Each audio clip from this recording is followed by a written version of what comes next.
Network would like to thank Carrie Ann Moss for being the team photographer in 2024.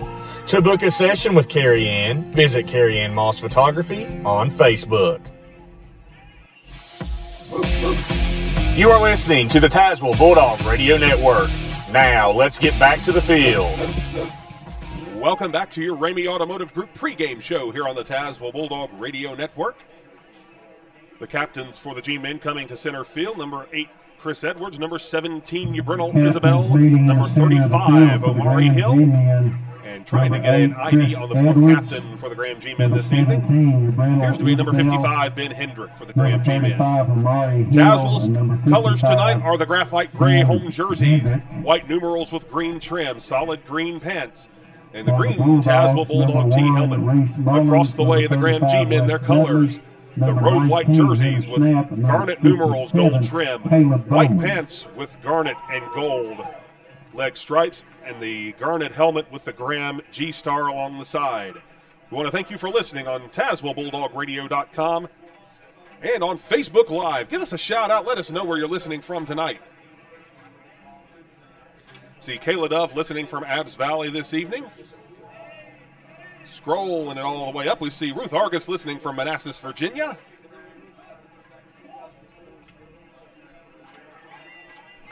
We see Robert Alford listening from Pigeon Forge, Tennessee. Go ahead and give us a shout out. Let us know where you're listening from. Pat Fisher from Burton, Michigan. Tazewell has won the toss, and they will elect to receive this evening. We will see which direction they go as they shake hands this evening, Joe. Again, Graham comes into this game 8-0 on the season, looking for another undisputed Southwest District Championship. Tazewell with an opportunity tonight, though, Joe. We talked about it in the pregame. You know, crazier things have happened. If Tazewell can finish this season 6-4, they will take a share, a three-way share with Virginia High and Graham. And their Southwest District crown would be their first since 1986. Like I said, you got it all in front of you. You just got to go out there and win the games. See Ernest Bland listening from Apex, North Carolina. Rob Edmonds from Roanoke, Virginia. Barry Cochran listening from Cochran Hollow. You can see Graham enters the field, so does Tazewell. You can hear the noise through this. This place is juiced tonight, Joe. Wouldn't have it any other way. Oh, yeah. This was always my favorite game of the year. See Michael Riddle listening from Roanoke, Virginia. Wayne Young listening from Baptist Valley. Again, you know, Tazewell has customarily deferred, but Tazewell wanted the ball first tonight. They won the toss. They wanted the ball first. What does that tell you, Joe, from a football perspective? It tells me that Coach Harris wants to set the tone. He wants to get the ball and play this game at his pace. And, he's got I'm sure he's got the first drive probably scripted up and wants to try to get out ahead and set the tone. Tazewell will be moving left to right across your radio dials or phone interface tonight. Graham will be moving right to left across your radio dials, computer screen, what have you, whatever your orientation is here. Again, Graham going toward the James C. Ramey Fieldhouse. Tazewell going toward the open end of Bulldog Stadium. Back to return this kick. Number 2, Chase McDonald. Haven't seen him back on a lot of kickoff returns with number 13, Mitt Patel. Yeah, I'm looking across the field here. We've got a lot of starters on the field for the special teams, and it looks like we got a lot of speed on the field. So something you customarily see Coach playing a lot of the young guys tonight. You know, a little bit of a different philosophy coming into this one. You know, you've got to change what's doing if it's not working when you come in. Every play counts. Back to kick this one off, number 12, Dylan Nash, the 5'11", 175-pound senior.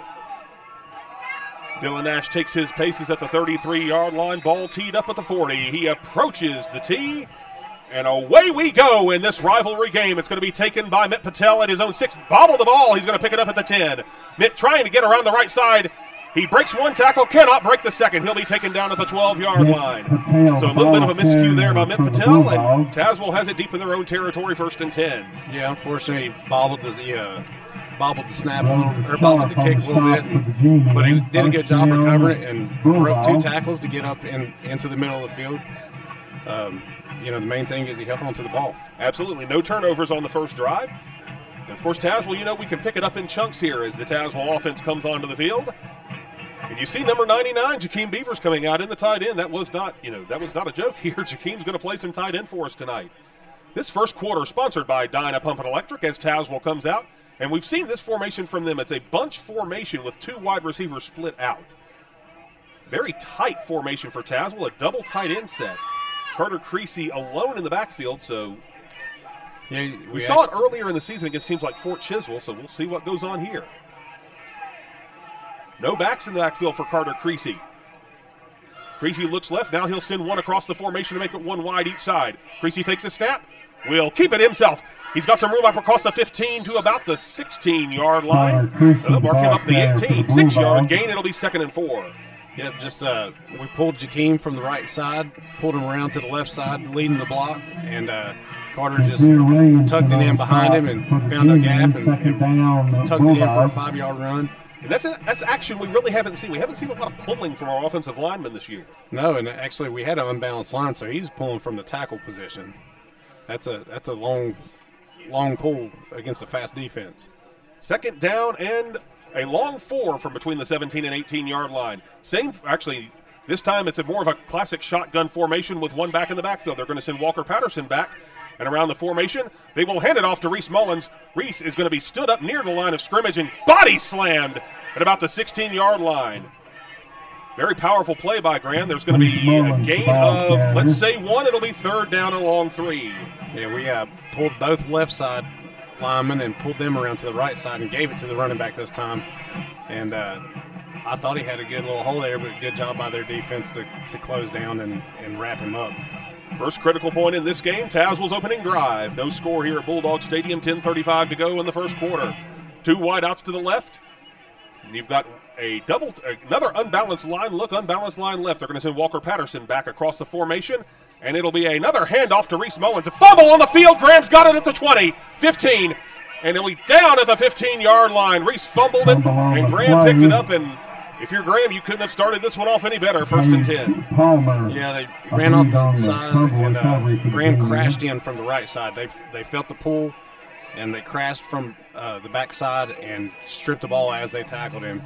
Got him behind the line of scrimmage. So the ball popped loose and right into one of their hands. It gave him credit for 1 on that carry, but the fumble by Mullins sets Graham up 1st and 10 from the Tazewell 15 early in this one. 10-17 to go. Graham gets the ball on a turnover. Hear the Tazewell High School Marching Band playing their drum beat now. Graham, 1 wide receiver, number 5, Campbell Fick, split way out to the right side of this formation. Graham in a pistol formation with number 10, Dalton Roberts. He will hand it off to number 11, Gage Palmer. Palmer gets up to about the 11-yard line. It's going to be a gain of 4, make it 2nd and 6. Yeah, just ran it right off tackle and just tried to play power football. Logan did a good job crashing from his linebacker position. You talked about the lineup change on defense. We've been going heavy the last couple of weeks, going against the run-heavy teams. This time we're dealing with the speed of Graham. We went a little bit lighter and got Logan playing at a linebacker position. 6 down lineman. You have Amari Hill in as a tight end in this formation. He'll run left to right across the formation. Roberts takes a snap, hands it off to Palmer once again. Palmer up across the 10 down to about the 7. It's going to be a gain of, let's say, 5, make it 3rd and 2. They motioned the tight end across the formation, then ran right behind him. Just again, had numbers to the right side of the field, just playing power football. Gunnar Stiltner from linebacker position scraped across the field and made the tackle. Critical 3rd down here, 3rd down and about 2. 6 down lineman for the G-men. Amari Hill in as the tight end. Roberts takes a snap, will hand it off again. Palmer up the middle. He will not get in, but he'll get the 1st down to the 2-yard line. That's going to be a gain of 4, make it 1st and goal. Graham. Yep, just this time they used instead of motioning across, they pulled with the tight end, wham block, and ran right behind him in the middle. 1st and goal from about the 2.5. You can see the ball spotted almost on the 2-point conversion line, which is between them two. Graham comes out with 6 down linemen once again. Amari Hill is the tight end, set up to the right. Shotgun formation, Gage Palmer to the right of Dalton Roberts.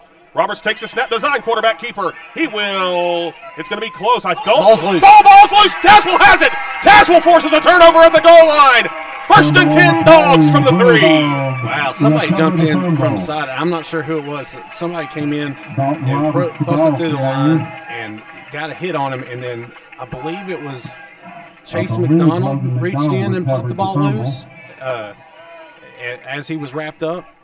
Great job by the defense. Ball popped out scrambling on it. Good effort play. One turnover early for each of these two teams, but Tazewell with 97 yards to go. 8:40 to go in this Dyna Pump and Electric first quarter. As a side switch, we want to give a special shout-out to some folks listening here tonight. We see Marcia Myers-Ferguson listening from enemy territory up in Bluefield tonight. Go Bulldogs indeed. Tazewell comes back out onto the field here. First down and 10 from between the 2 and 3 yard line. We'll call it the 3. Again, Tazewell went more of a power look last drive, and it looks like they're going to do the same thing here. Just 2 wide receivers for the Bulldogs in this formation. Unbalanced line to the left, tight end in the formation to the left. So a double tight end set. They're going to send Walker Patterson across the formation, and there's a flag there. It's going to be a delay of game. Our play clocks do not work here at Bulldog Stadium this evening, so let's back them up about a half a yard. I was about to say, if there was ever a penalty that didn't hurt you too bad, and I'm not saying that like the NFL game that they said that the 15 yards didn't hurt on the Hail Mary in the Bears Commanders game. That was a beautiful game. 2 wide outs to the right, and Carter's going to keep it himself. He barely gets across the original line of scrimmage. It's going to be a gain of 1, make it second down and 10. I expected to see a power-heavy run right there just to try to get some space. Like you said, get a yard, get a little bit of space to operate. They're going to be coming after us. And that's one thing you want to get some yardage here to where Robbie has a chance to punt it away rather than being right against the shadow of his own end zone, because Graham can send pressure, and Graham is getting pressure on that Tazewell offensive line now. Yeah, even when we're pulling, even when we're trying to overpower, they're crashing down and filling the holes where we pull from, and they are a very fast defense. 2 wide receivers split right. Walker Patterson's in as a tight end. 6 down lineman for Tazewell out of the shotgun formation. Creasy claps his hands, and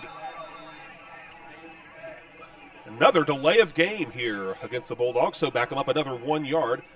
I mean, how many times are you going to see here 2 penalties for 2 total yards? That's the yardage amount that I would prefer to see. So let's make it second down and about 11 and a half from between the 1 and 2 yard line.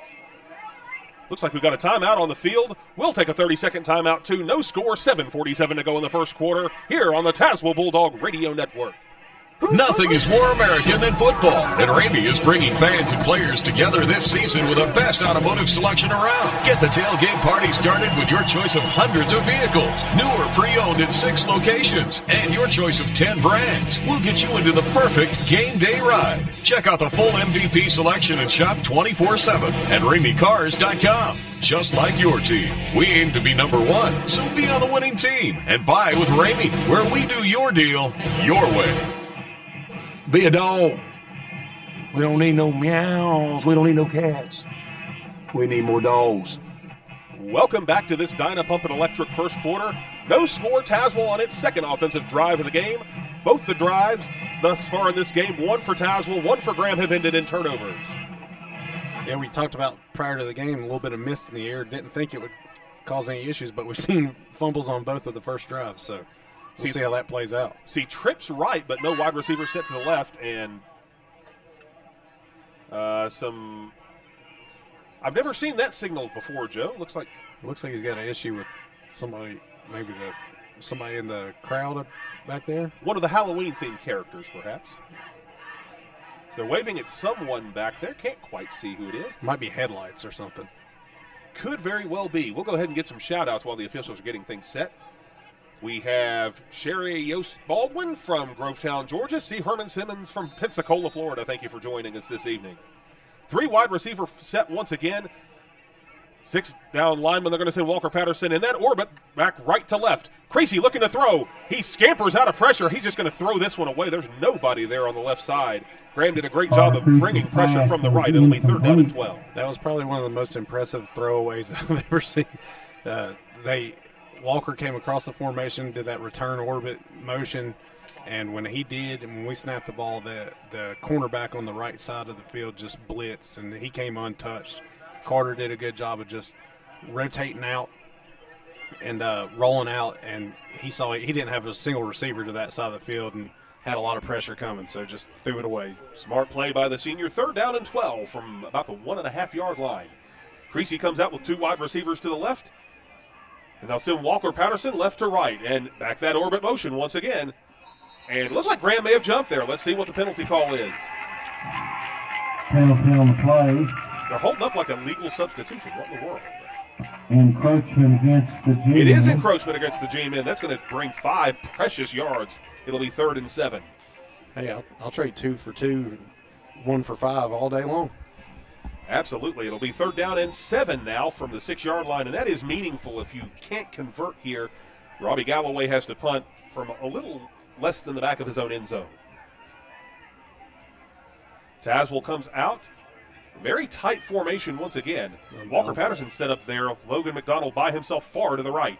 6 down linemen and 1 tight end out of an empty backfield. They'll send Walker across the formation. Kerner will keep it himself, just trying to get some yardage. He's up across the 10. He's going to be close to the 1st down. He may be a yard short. They'll bring up 4th and 1, and I would expect a punt in this situation. I would too. It was a very good job. Good job by the line to block and seal off a lane there for Carter to break through. And Carter lowered his head, tried as hard as he could to get there to the 1st, but 4th and a short 1. I don't see Robbie Galloway coming on the field, Joe. Told you, Coach wanted to. Coach wanted to set the tone on this drive. Let's see here. Risk-reward calculations go out the window here. 4th down and 1. Maybe they're trying to get Graham to jump offside. Done it once already, and Graham is a very heavily penalized team.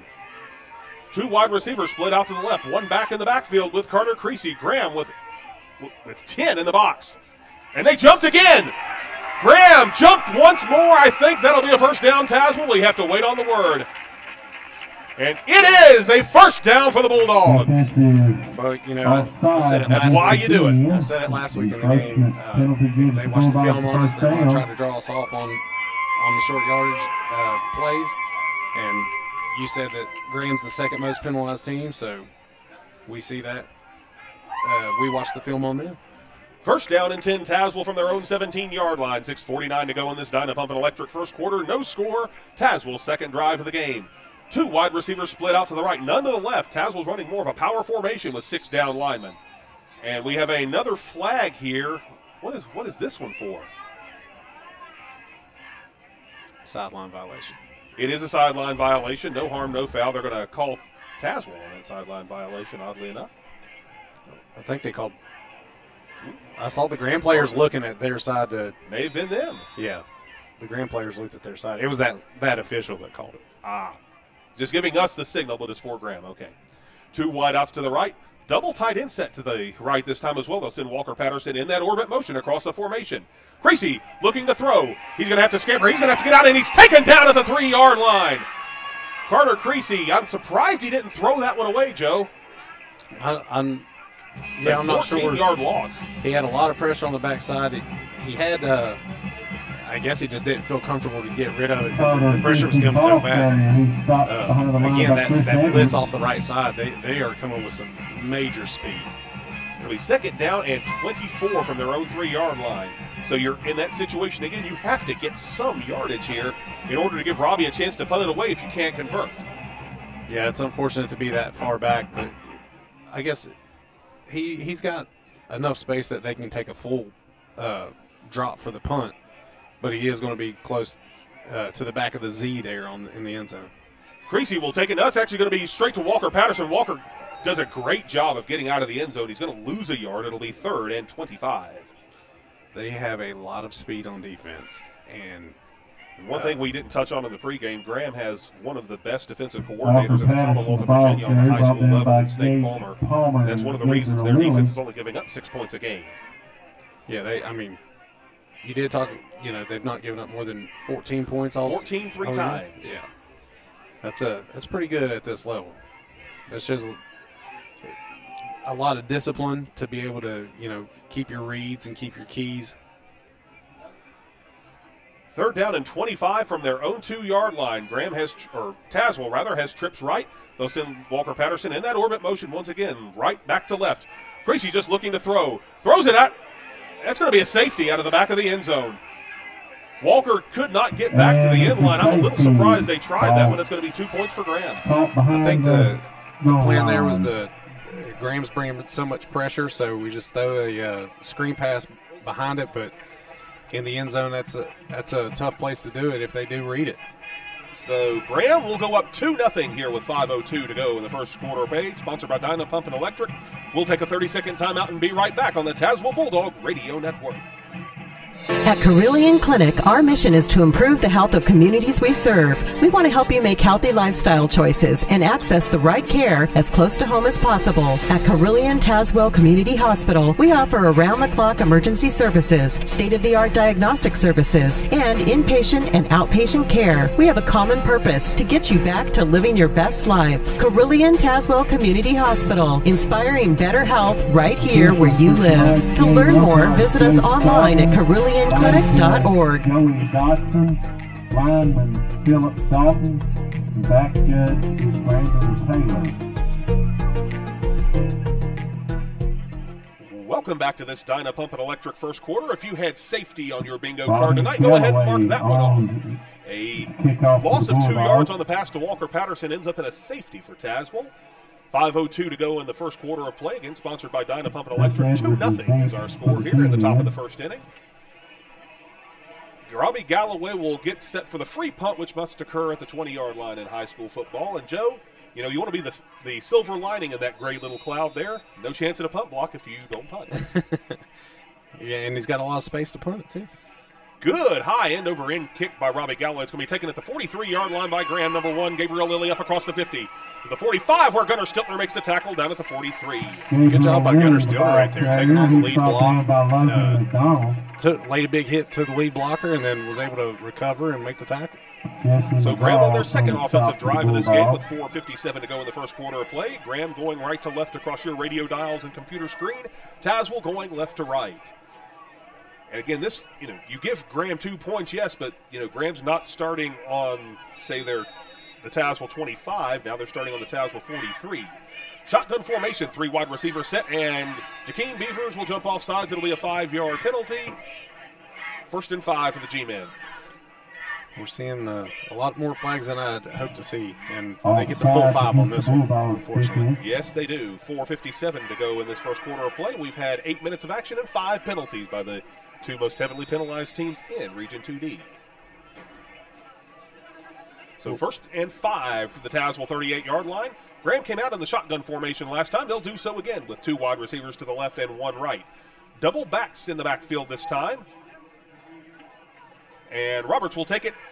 Hand off to number 11, Gage Palmer. Palmer will be very close to the first down. He may very well have it. It's a gain of 5. We'll have to wait on the spot.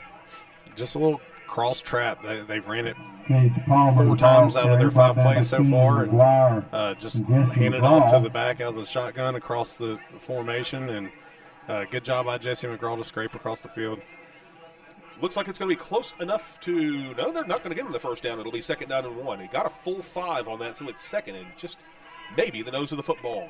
3 wide receiver set once again, 2 left, 1 right. Double backs in the backfield with Dalton Roberts. Gabriel Lilly to his right, Gage Palmer to his left. Sophomore, or the junior quarterback takes a snap. Will hand it off to Lilly. Lilly, big hole around the left side. Walker Patterson tackles him at the 22-yard line. That's going to be a gain of flags coming in after the play, some fisticuffs, so we'll have to see what the penalty is. It's going to be, they actually gave him they had it set up as first down. It's odd. It's an 11-yard gain. It's going to be first down no matter how it goes for Gabriel Lilly, so we'll see what the penalties are here. Yeah, they had a big block and cleared the way for a big gain, and Walker did a good job of making a really good tackle on that play. We'll see what the white hat has to say about this one.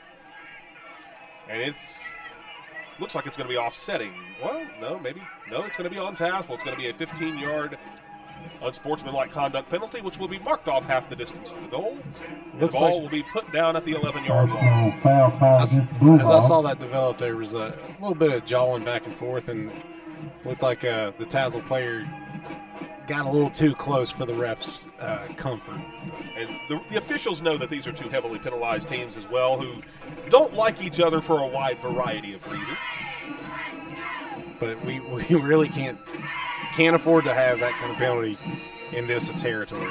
One of the officials needs to They're marking off a second penalty against Tazewell. Down to the 6-yard line. So apparently 2 unsportsmanlike conduct penalties. First and goal, Graham from the 6. 3 wide receiver formation, 2 right, 1 left. Both backs now are to the left of Dalton Robinson, the junior signal caller. I believe they're going to stop the band. I think that's what they're... I said one of the officials had his flag out at the 30-yard line. He's finally picked that up now. You can hear the Tazewell High School marching band playing very loudly outside of the windows to our right. 3 wide receivers, 2 backs in the backfield to the left of Dalton Robinson. It's going to be a jet screen this time. Number 8 for Graham gets some room, gets down, and that one's going to be coming back on a hold. Number 8, Chris Edwards, would have had a touchdown there, but that one's coming back, my friends. Hey, that was a lot of hustle by that defense. We had, I believe it was Walker, hit him in the backfield. He was able to squeeze out of that one. Good hustle to fight through the block over here by, I believe it was Mitt on the corner, and he's the one that drew the hold. Great job. Chris Edwards had 2 touchdowns called back on holding penalties last week alone. He may have a 3rd one here. And that is on the Graham G-men, a holding call. That is the 3rd penalty of the night for Graham. 5 already for Tazewell. We have 1 penalty a minute. It's going to be a long night like this. Flag day in Tazewell. Thus far through 8 minutes and 5 seconds of play, 2-0 at the top of the first inning here at Bulldog Stadium. The penultimate home game, and one with bragging rights and a whole lot more on the line. Again, Union Bear fans, I'm sure, cheering for us tonight. Same with Ridgeview Wolfpack fans trying to improve their playoff seeding. 2 wideouts to the left. Number 9, Malachi Alex, wide to the right. They're going to send Chris Edwards across the formation left to right, and a false start on Graham. It's going to back him up 5 more. Flag on the play. All these flags coming out in anticipation of Election Day, I believe. Oh, we can't go there, Joe. We cannot go there, my friends. I was talking about American flags. American flag, okay. I heard Election Day, and that's just, kind of a buzzword for me right now. We have Kathy Sword listening from Thompson Valley. Have Eugene Hilton listening from right beside me here. David Creasong listening from the McDonald's as usual. Off exit 2 in the town of Tazewell. Saw Josh Carter in Richmond listening to us. 2 wideouts. My old classmate. They're going to send Chris Edwards across the formation once again. It's going to be a quick hitter outside to Chris Edwards. No, that's actually number 8. Get Chris Edwards. He's tackled very close to the line. 2-yard gain. It'll be 2nd down and 21. Great open field tackle by Chase McDonald. He stood up and saw the wide receiver coming out into the flat, held his ground, kept his feet, and then whenever the wide receiver tried to juke, he tackled his hips. That's the way they teach you to do it. Graham's been coming out in the 3 wide receiver set the last 2 drives, and they do so again. 2 left, 1 right. 2 backs in the backfield, Gabriel Lilly and Gage Palmer. Blitz showing right now. It's going to be a handoff, and trying to break it to the right side of the line. There goes number 1, Gabriel Lilly in for the touchdown. Graham, but there's another is there another penalty flag? Touchdown, Union. Gabriel I see Lilly, some the ball yellow carrier. down on the field, but I don't know if that's a Graham I think that may be some Graham gear. I think that may be some Graham gear. That is a touchdown on a 21-yard jet sweep by Gabriel Lilly, and Graham goes up 8-0. That was unfortunate. We blitzed off the edge, and they happened to run a play right underneath the blitz, which is how you attack a blitz. You go right at it and get behind it.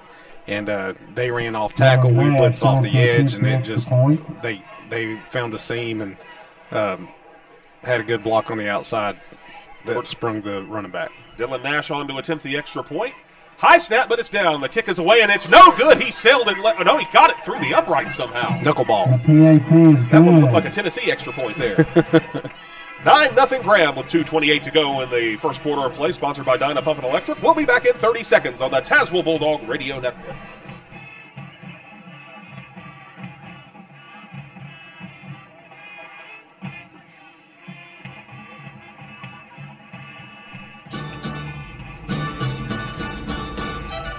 El Mariachi Mexican Restaurant has served the Tazewell community for over 20 years. El Mariachi offers many fresh, tasty meals to provide you an authentic Mexican cuisine. Be sure to stop by El Mariachi before kickoff or after the game at 624 East Riverside Drive in North Tazewell, or give them a call at 276-988-0889. El Mariachi Mexican Restaurant, a proud supporter of Tazewell Bulldog football. Alan Nash will kick off for the G-Men. Welcome back here to this Dynapump and Electric first quarter. Graham scores a touchdown on a 21-yard jet sweep by number 1 Gabriel Lilly. The Dylan Nash knuckleball barely squeaks through the lower left corner of the uprights to give Graham a 9-0 lead here in the first quarter of play.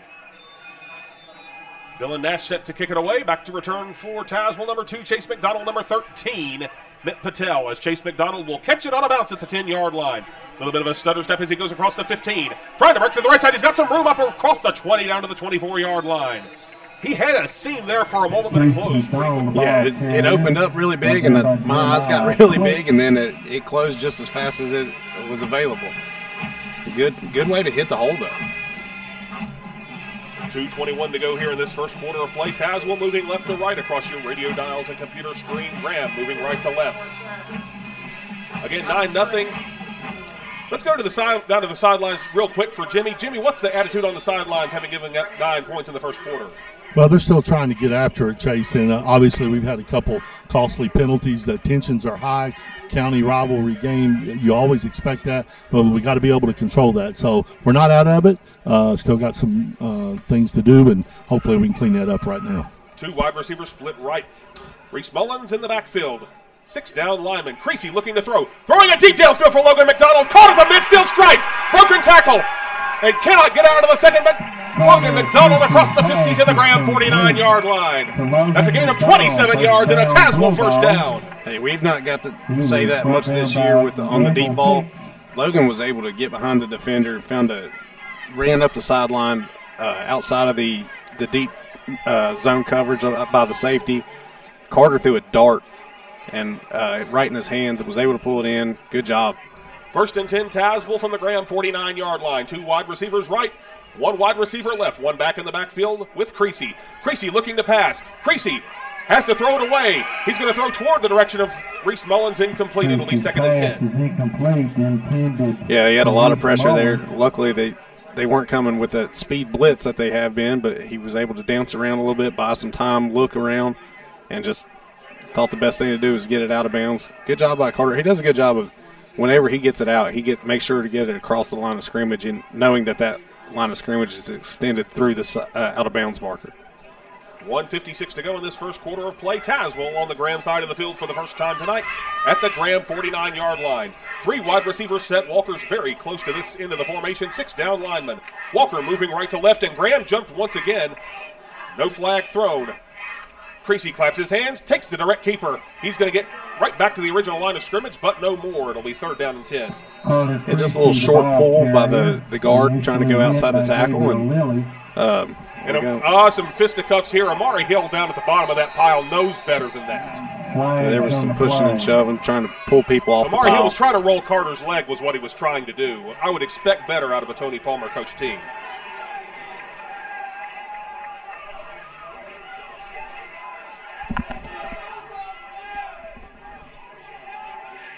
Try to see how they sort this out and where it ends up. And more flags. Graham absolutely losing their minds on the field. That's why they're one of the most penalized teams in Southwest Virginia.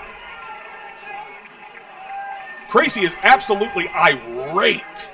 Yeah, we need to make sure. He is very level-headed, as a matter of course. Jamie Harris almost to midfield here. So we're going to have to sort the carnage here, what these penalties are. One is obviously on Graham. Is the other offsetting is the question. Well, the main thing we need to do is let cooler heads prevail, get out, and use this as motivation. Don't get me wrong. Let it fire you up, but don't let it get out of hand. So White Hats, they're getting books out too, which is never a good sign. So they got to do what they got to do to get control of the game. Let's take a 30-second timeout here on the Tazewell Bulldog Radio Network because there's going to be some writing down there. We'll see you back here in 30 seconds. Hey, Bulldog fans. Are you looking to fill your car up with gas on your way to the big game? Well, stop on into one of your local Valero stores and download the Valero Pay Plus app to save big at the pump. While you're there, grab yourself a cold drink and a snack for the road. Don't let your wallet get burnt by shopping somewhere else. Your local Valeros are owned and operated by 12 Enterprises, and they are big supporters of your Tazewell Bulldogs.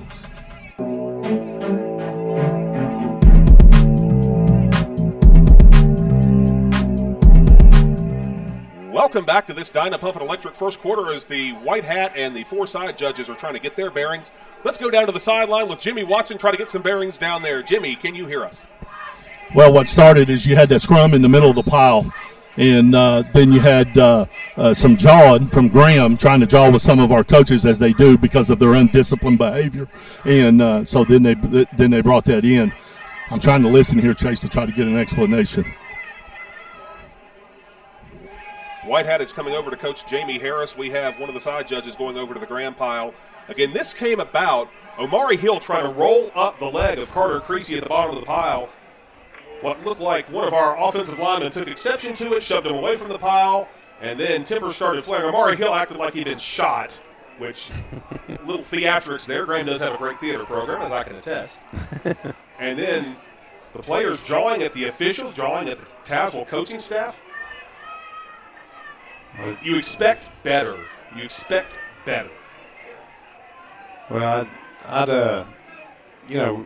let's see how it all plays out, because I'm not sure we're not guilty of something there. But yeah, I do understand taking up for your quarterback. I do understand, that tempers are high.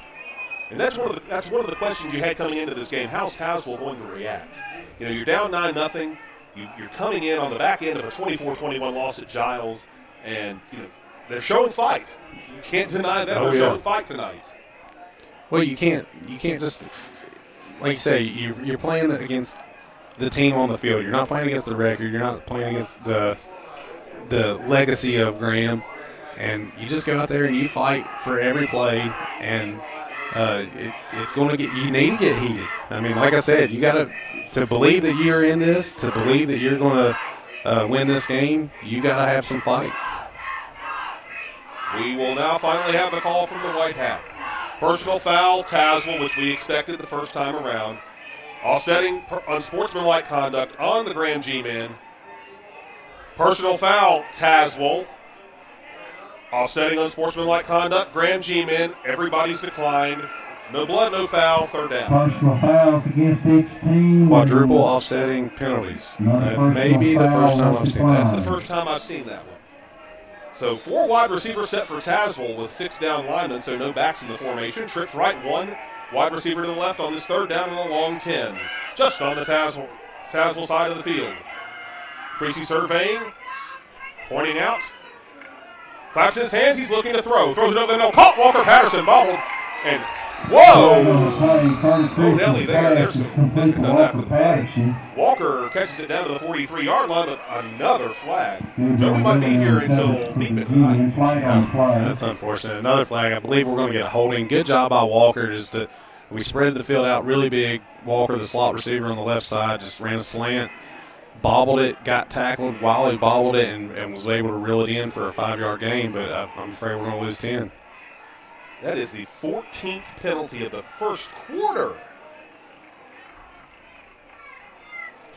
And honestly, they've been warranted.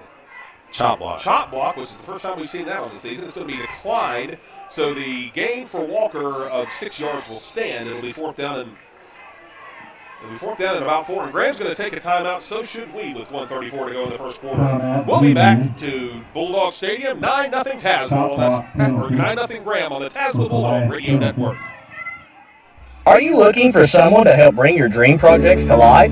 Gillespie Contracting LLC is owned by local construction experts that specialize in commercial and residential roofing, as well as all your needs from siding, guttering, and much more. Gillespie Contracting offers one of the best custom home building departments in the 2 Virginias and strives to make your hopes a reality. Check out Gillespie Contracting at GillespieContracting.com or give them a call today at 276-385-7041. Gillespie Contracting LLC, a proud supporter of Tazewell Bulldog football.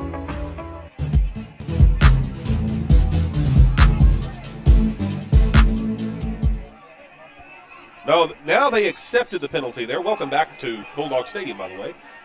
They originally had declined that. Now they're going to accept the 10-yard penalty, which now we have to go back and mark out some catches by Walker Patterson in our book. I didn't know you could accept it, then decline it? Takesy backsies. Sheesh. That is the 8th penalty for Tazewell tonight. 34 total penalty yards. 4 wide receivers, actually 5 wide this time for Carter Creasy on this 3rd down and 20. They'll send Walker across the formation and see which way they call it. It was really close. Yeah, that's going to be on. That's going to be on Graham. Side judge is pointing toward Graham. Graham did bait the left side of Tazewell's line into moving. We'll see what the official call is. Goodness gracious at the flags. That is on Graham. It's a 5-yard procedure penalty. 7 penalties, 30 penalty yards for the Graham G-Men, 8 for 34 for the Tazewell Bulldogs. So it makes a 3rd and 20, a 3rd and 15. If they keep having penalties, they may have well just have taken the 4th down.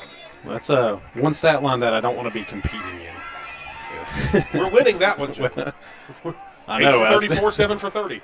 4 wide, actually 5 wide this time. Once again, Carter Creasy out of the shotgun. 3 wide outs, right, 2 to the left.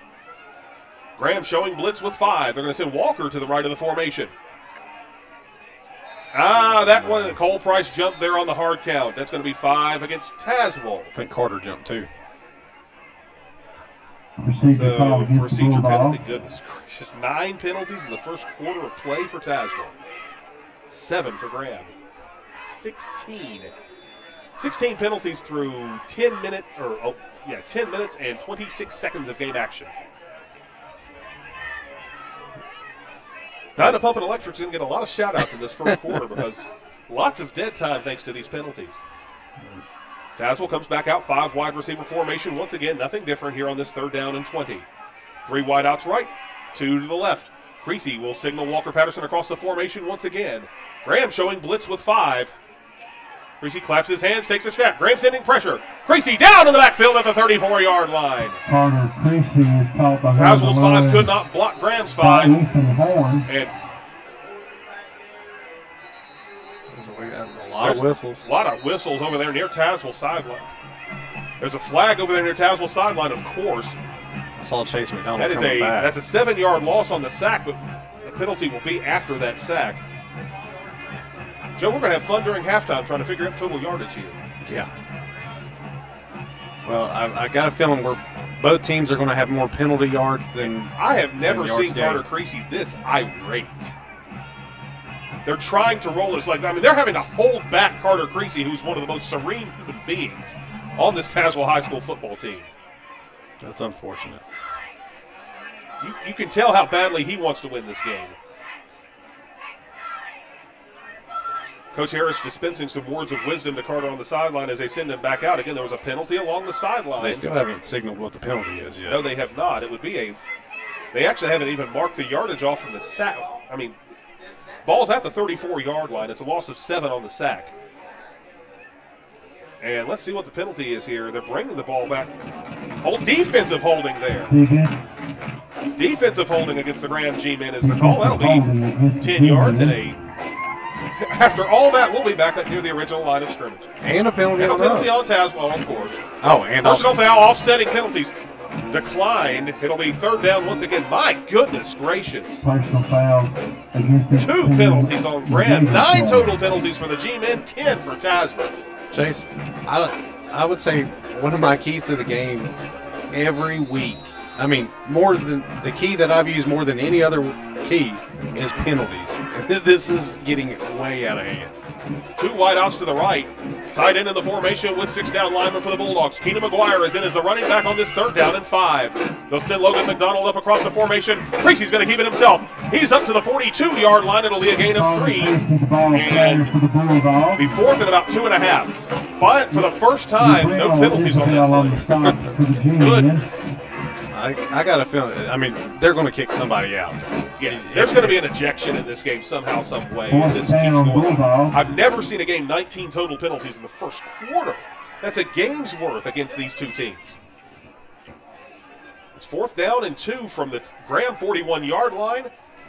Tazewell has to run one more play before this Dyna Pump and Electric first quarter ends. 33 on the play clock. 2 wide receivers to the left.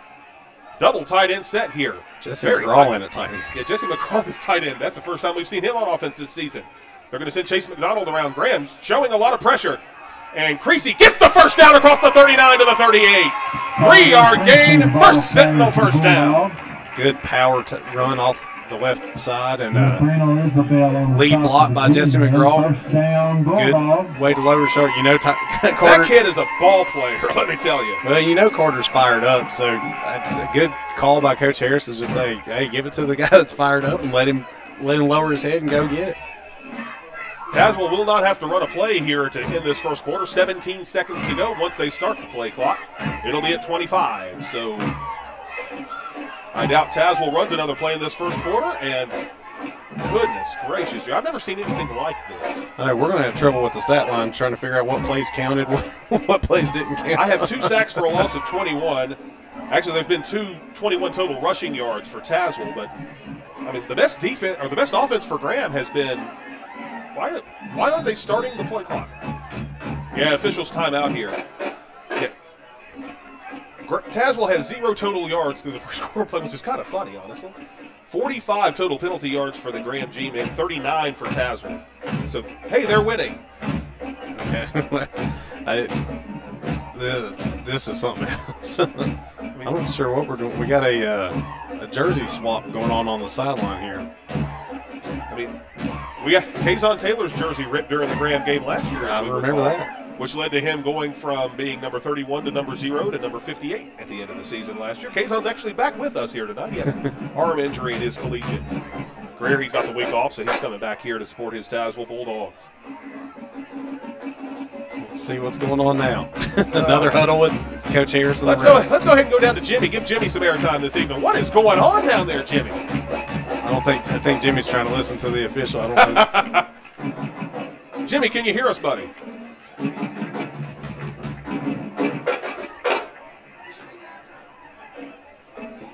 So we are having a little bit of difficulties getting down to our sideline reporter, Jimmy Watson. No, here he heard us this time. Jimmy, what's going on down there on the sideline as we end this first quarter? So, you know, you got Jakeem is wearing number 99. Well, that makes him an eligible receiver. And what the White Hat was trying to explain to Coach Harris is that you got to have 5 people on the line from tackle to tackle that can't be a receiver, that can't go out into the pattern. And when he lines up sometimes as a receiver, then if there's not 5 on the line, then that's a penalty because you got to have 5 down linemen on the line. At least that's the part I heard. I don't know where that was coming from. Don't know what was going on.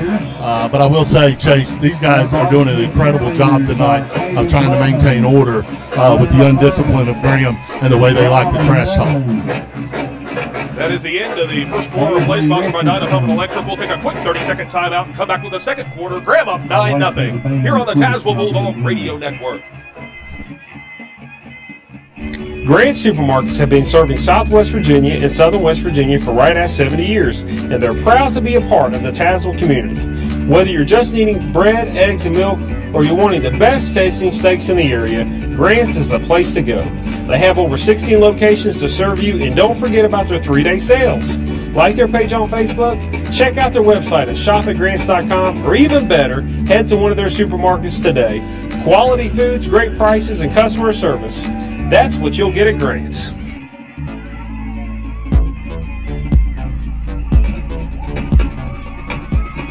Welcome back to the second quarter of play here at Bulldog Stadium. Graham leads 9-0, but Tazewell driving on the Graham side of the field. 1st and 10, Tazewell at the Graham 39-yard line. The second quarter sponsored by Carilion Tazewell Community Hospital, a proud supporter of Tazewell High School athletics.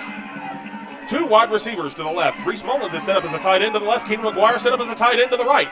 They're going to send Reese Mullins out to be an eligible receiver. Now they'll send Walker Patterson across the formation. And Holt, procedure penalty in the backfield as Carter gets down to the 35. And another flag comes in late on a face mask. It's going to be offsetting, I do believe.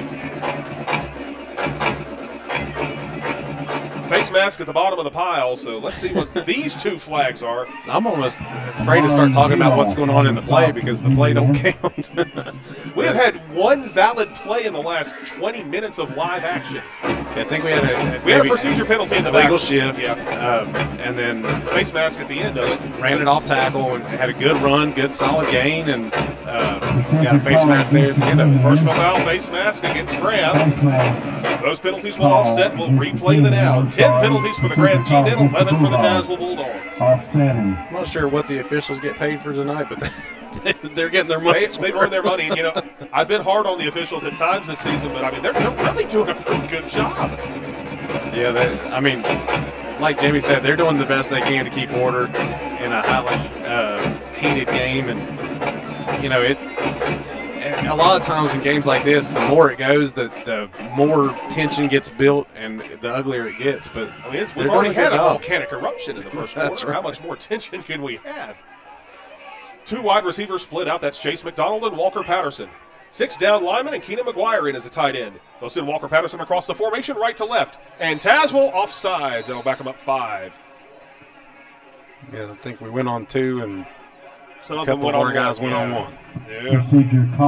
That'll be a 5-yard procedure penalty. 12th penalty of the night. I can only tack on 30 penalties here on this sheet, Joe. You can be my witness.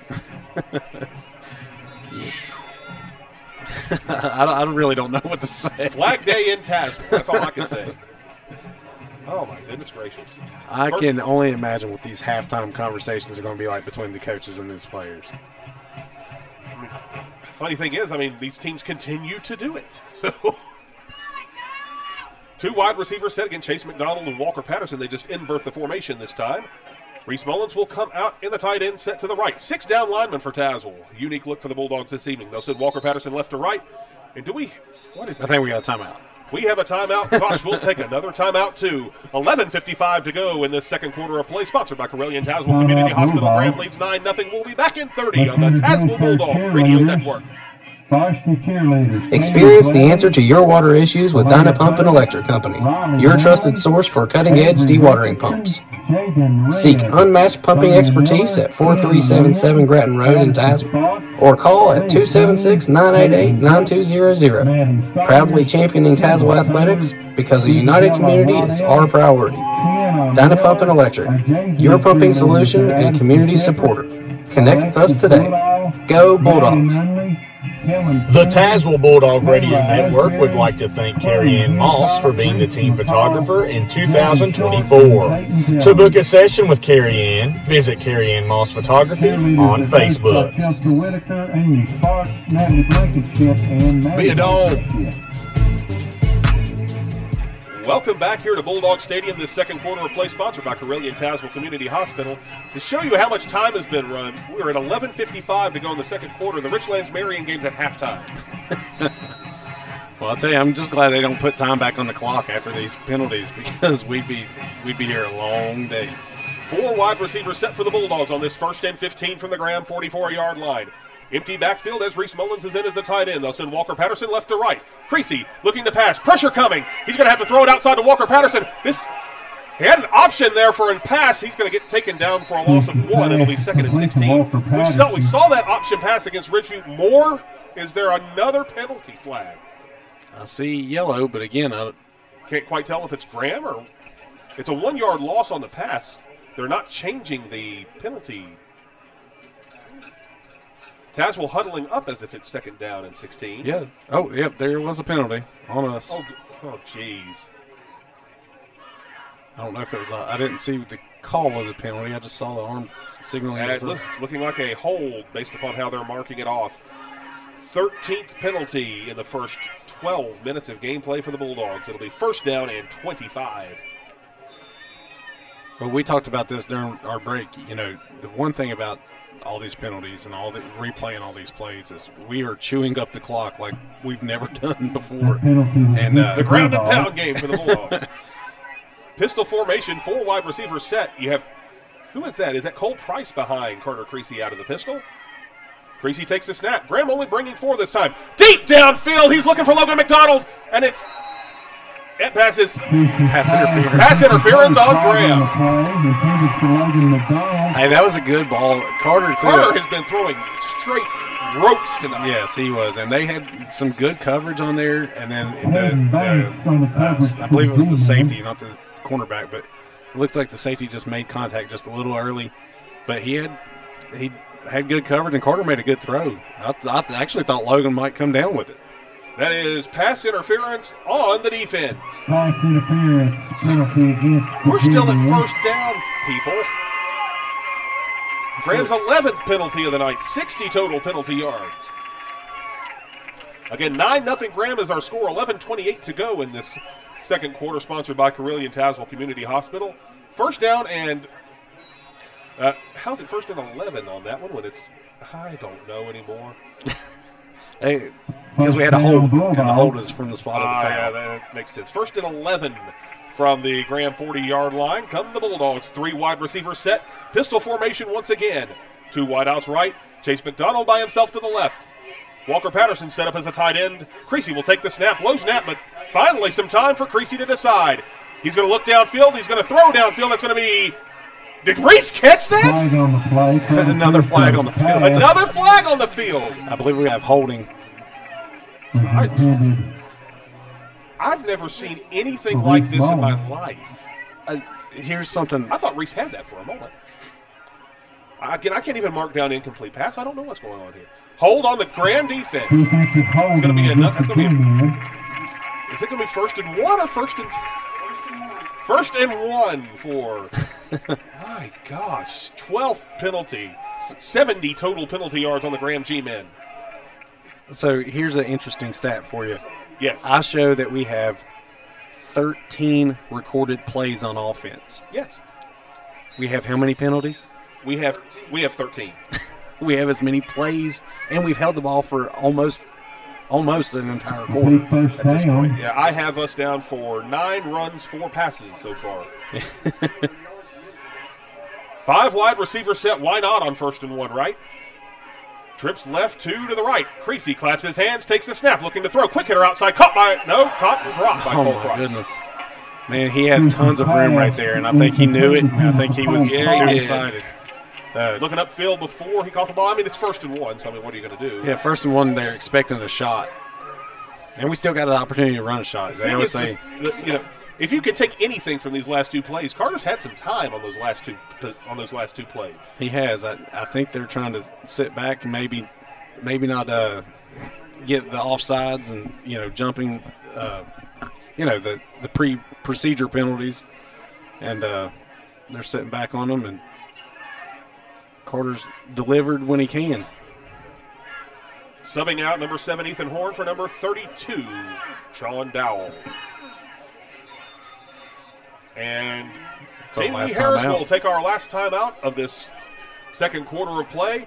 9-0 Graham is our score. 10:58 to go in the second quarter when we come back on the Tazewell Bulldog Radio Network. If you're looking for the best one-stop shop in Tazewell, look no further than the Lucky Dog. The Lucky Dog has the cheapest gas in town, a wide selection of snacks, ice-cold beverages, and much, much more. And with the discounts from their loyalty card, the Lucky Dog can't be beat. Join the Bulldog Radio Network crew at the Lucky Dog, located at 1313 Tazewell Avenue, right next to Southern States.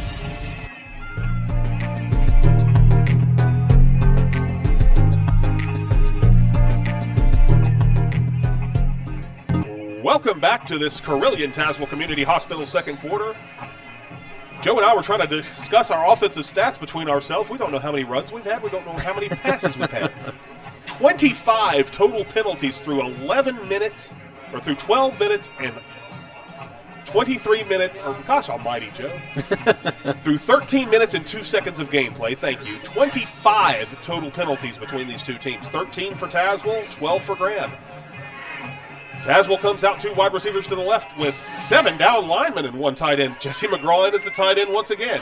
Creasy takes a snap. He's going to run it himself. And Creasy gets the first down diving. He'll get up to the 34-yard line. That's just enough. First Sentinel first down. Good power play. We had twins to the left, brought Logan in motion to the inside, and had him seal off the linebacker. Allowed Carter to get outside and just had some lead blockers for him, enough to get 2 yards on the first down. Tazewell must like something they see. First down and 10 from the Graham 29-yard line. Creasy takes a snap.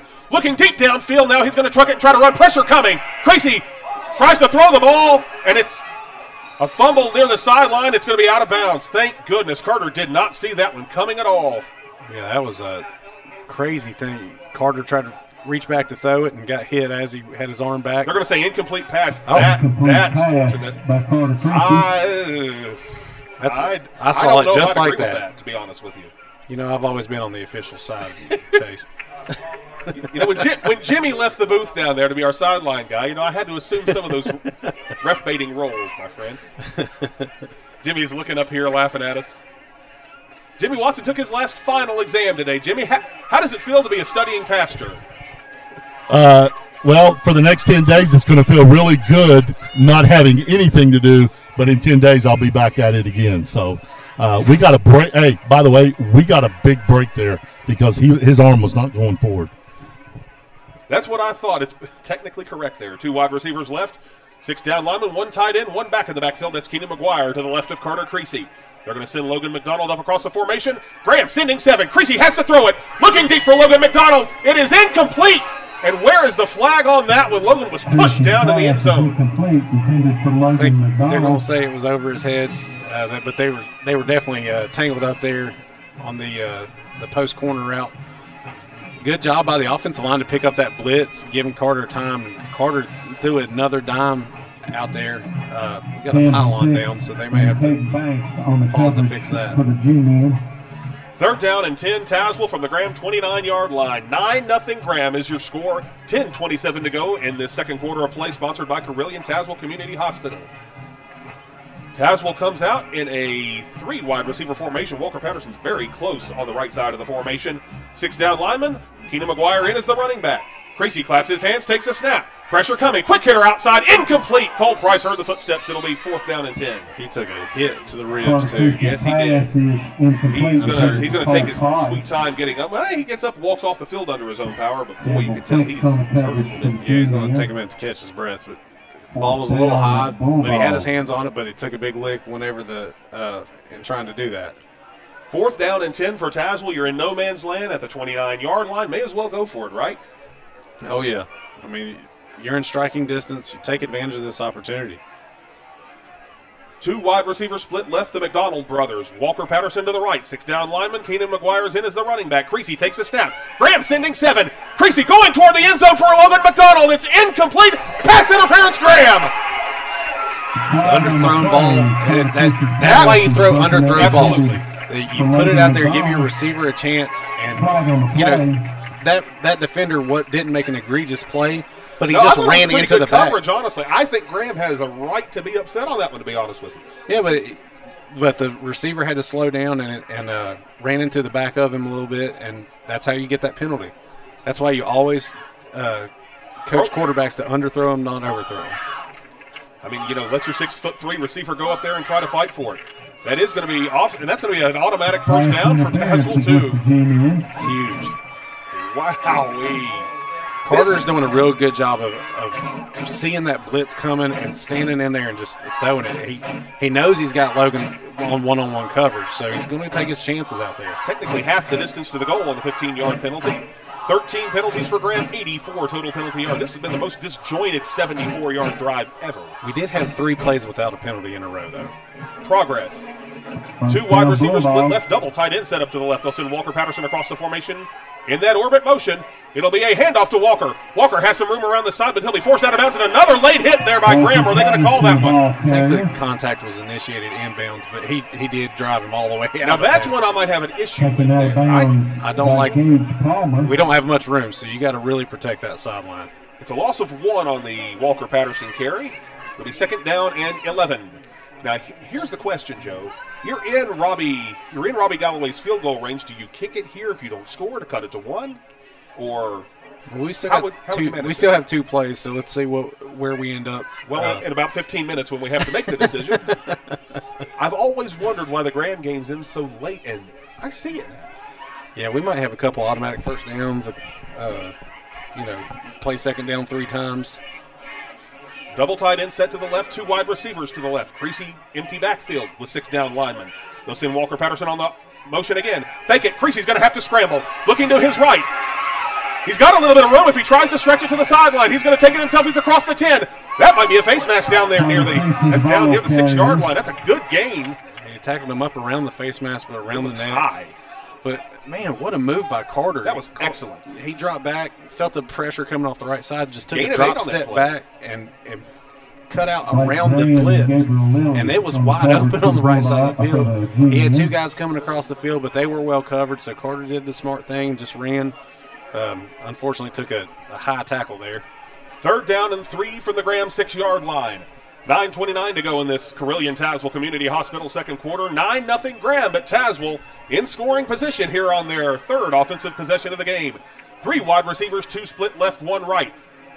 5 down linemen, 1 tight end. They're going to send Walker Patterson across the formation to make it trips to the right. We called a timeout. We don't have any. We do not have any. What is that, a delay of game? What in the world is... Yeah, it's going to be a delay of game technically. Yeah, delay of game on Tazewell. Back them up 5. It'll be 3rd and 8. I mean, honestly, I can't really blame him. It's been so disjointed. Yeah, I mean, with all these on-field timeouts, you don't really know what's a called timeout and what's not. But, hey, I'd rather do that than run a play that he didn't like and try to force something. Yes. When you're in this close, take the 5-yard penalty right there. Heck, you don't know. You might get 5 yards back the other way here on this play. With how they've played tonight, possibly. 3 wide receiver set with Reese Mullins in as the back. Creasy's going to keep it himself. He scampers across the 10, dives toward the 7-yard line. We'll have to see. That's exactly where they mark him. That'll be a 4-yard gain. It'll bring up 3rd down and 4, and on comes Robbie Galloway to attempt the field goal. Yeah, I'm actually a little bit surprised because this close inside at the 8-yard line. I wouldn't be surprised at all if Coach Harris wanted to run it, but hey, this might be one of my trick plays I called out. Possibly so. We talked about it. We thought Walker might have an option pass there for a little while in the waning minutes of the first quarter. Robbie Galloway on to attempt the field goal. This one will be measured at 23 yards, almost an extra point. Out of the Caden Perry snap and the Isaac Quisenberry hold. Good snaps down. The kick is up and it's away, and it is good. No, they said he missed it right. How did it miss wide right? Maybe my depth perception's off. Yeah, from this angle, I thought it was inside, but he's got the better angle than I do. Yes, they do. Boy, I thought he had it. It was well struck. Just trailed off a little bit to the right. That is a difficult way to end that drive. You drive 76 yards and to the edge of the Graham end zone.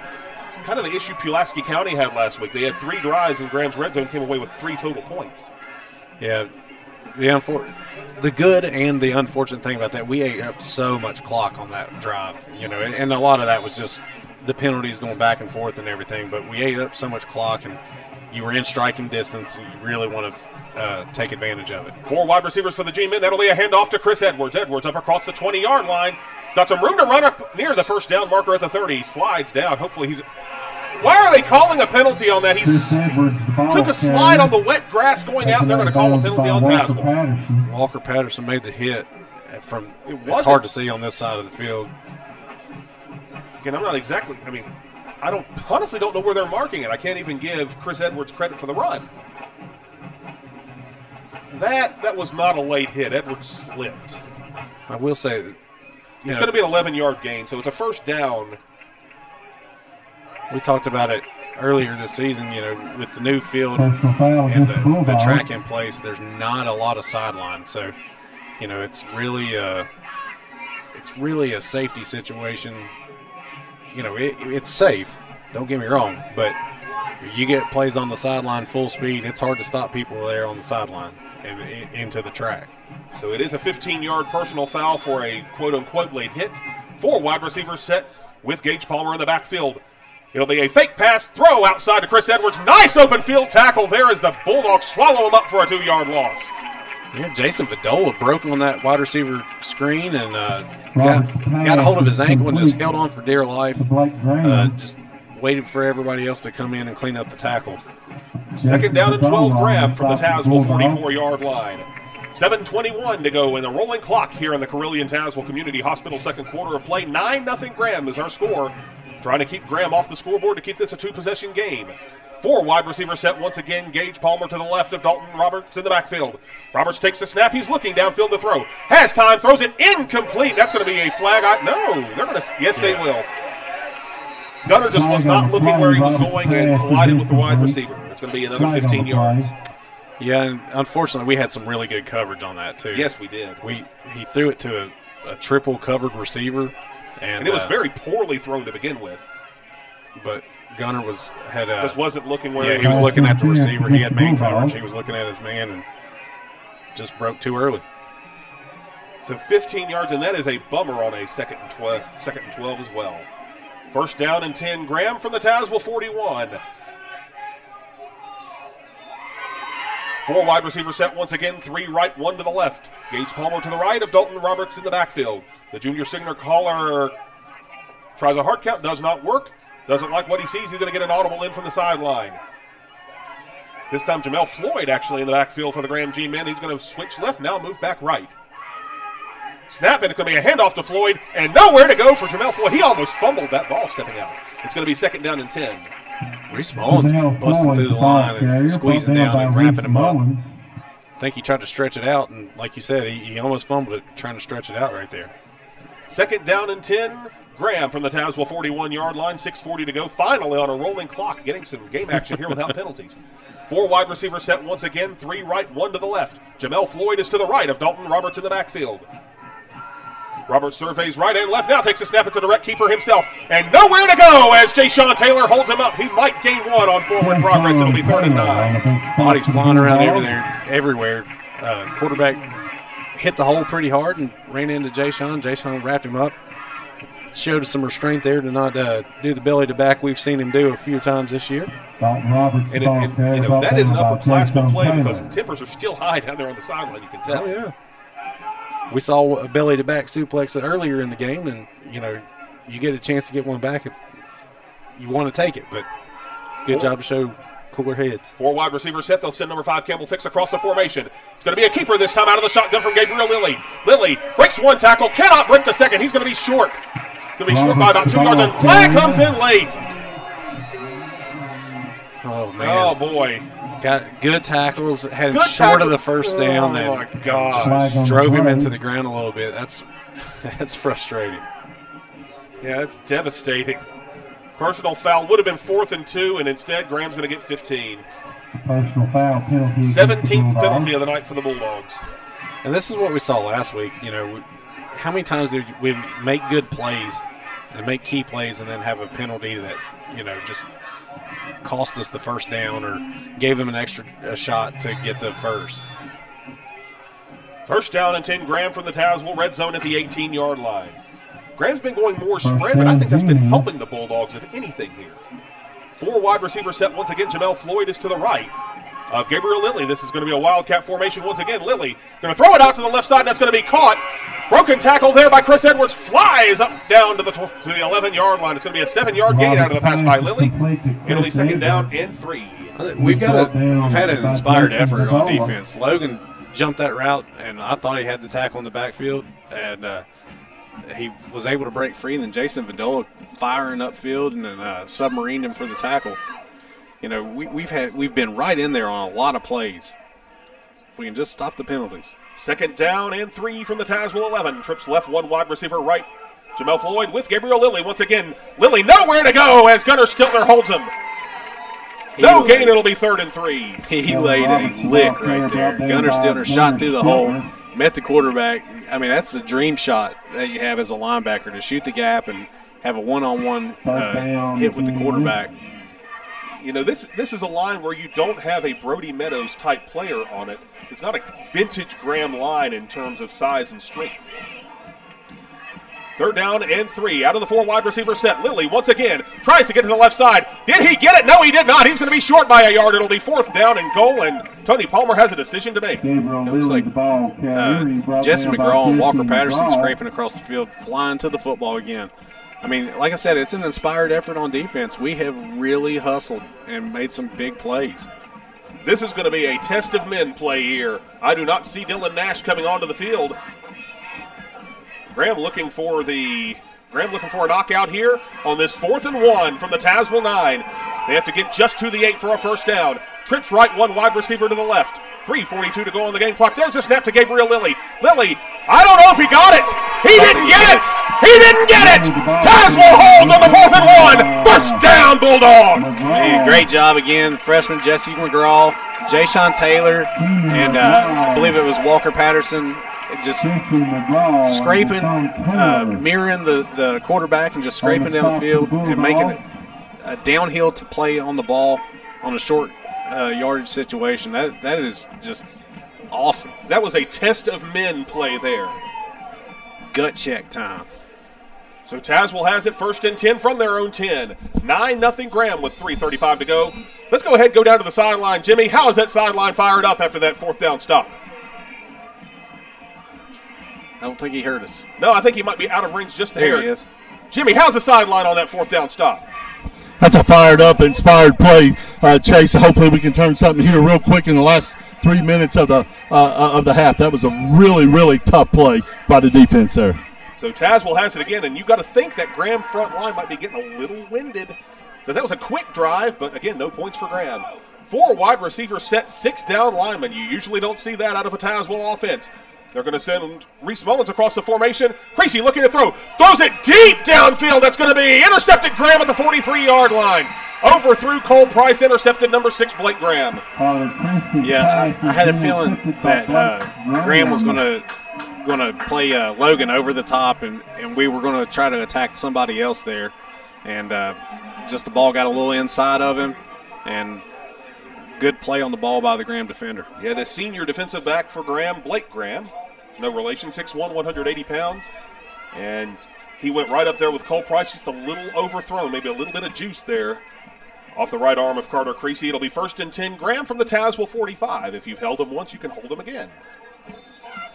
So 4 wide receivers set. Jamel Floyd's back in the backfield to the left of Dalton Roberts. The junior quarterback looks his line, takes the snap. He's looking to throw. Some pressure coming, throwing deep downfield. That one's going to be caught. 10, 5, touchdown, Graham. 45 yards to Chris Edwards, and Graham will go up 15-0. Man, they just ran a streak down the sideline. I don't know what happened underneath, but the defensive back on this side of the field got caught up in the middle, and they threw it deep, threw the wide receiver, and I thought Chase had a chance to catch up and make the play. Unfortunately, was not able to get him down, and he was able to break the tackle and get in the end zone. Officials timeout. Officials timeout on the field there. That is a 45-yard touchdown pass from Dalton Roberts to Chris Edwards. The official made number 25 for Graham run off the sideline. I don't know what. So number 12, Dylan Nash, on to attempt the extra point. Again, with an extra point here, it's still a 2-possession game. You can score 2 touchdowns, get 2 two-point conversions, and tie it up. Snap is high but down. The kick is up and away, and it is true. With 3:20 to go in this Carilion Tazewell Community Hospital second quarter, Graham goes up 16-0. We'll be back in 30 seconds on the Tazewell Bulldog Radio Network. If you were affected by Tropical Storm Helene starting on September 25th, you may now be able to apply for FEMA assistance. Go to disasterassistance.gov to see if you live in an eligible county. From there, you can apply for assistance. You can also go into a disaster recovery center near you, or call 1-800-621-3362, or you can download the FEMA app anytime to apply for FEMA assistance. Please reach out.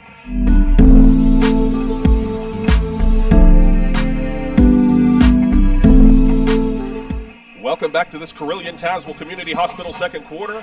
3:20 to go as Graham uncorks a 45-yard bomb from Dalton Roberts to Chris Edwards. The extra point's good. It is 16-0 Graham. And again, it's just a 2-score game still. Taz will receive the opening kickoff. Graham will get it to start the second half.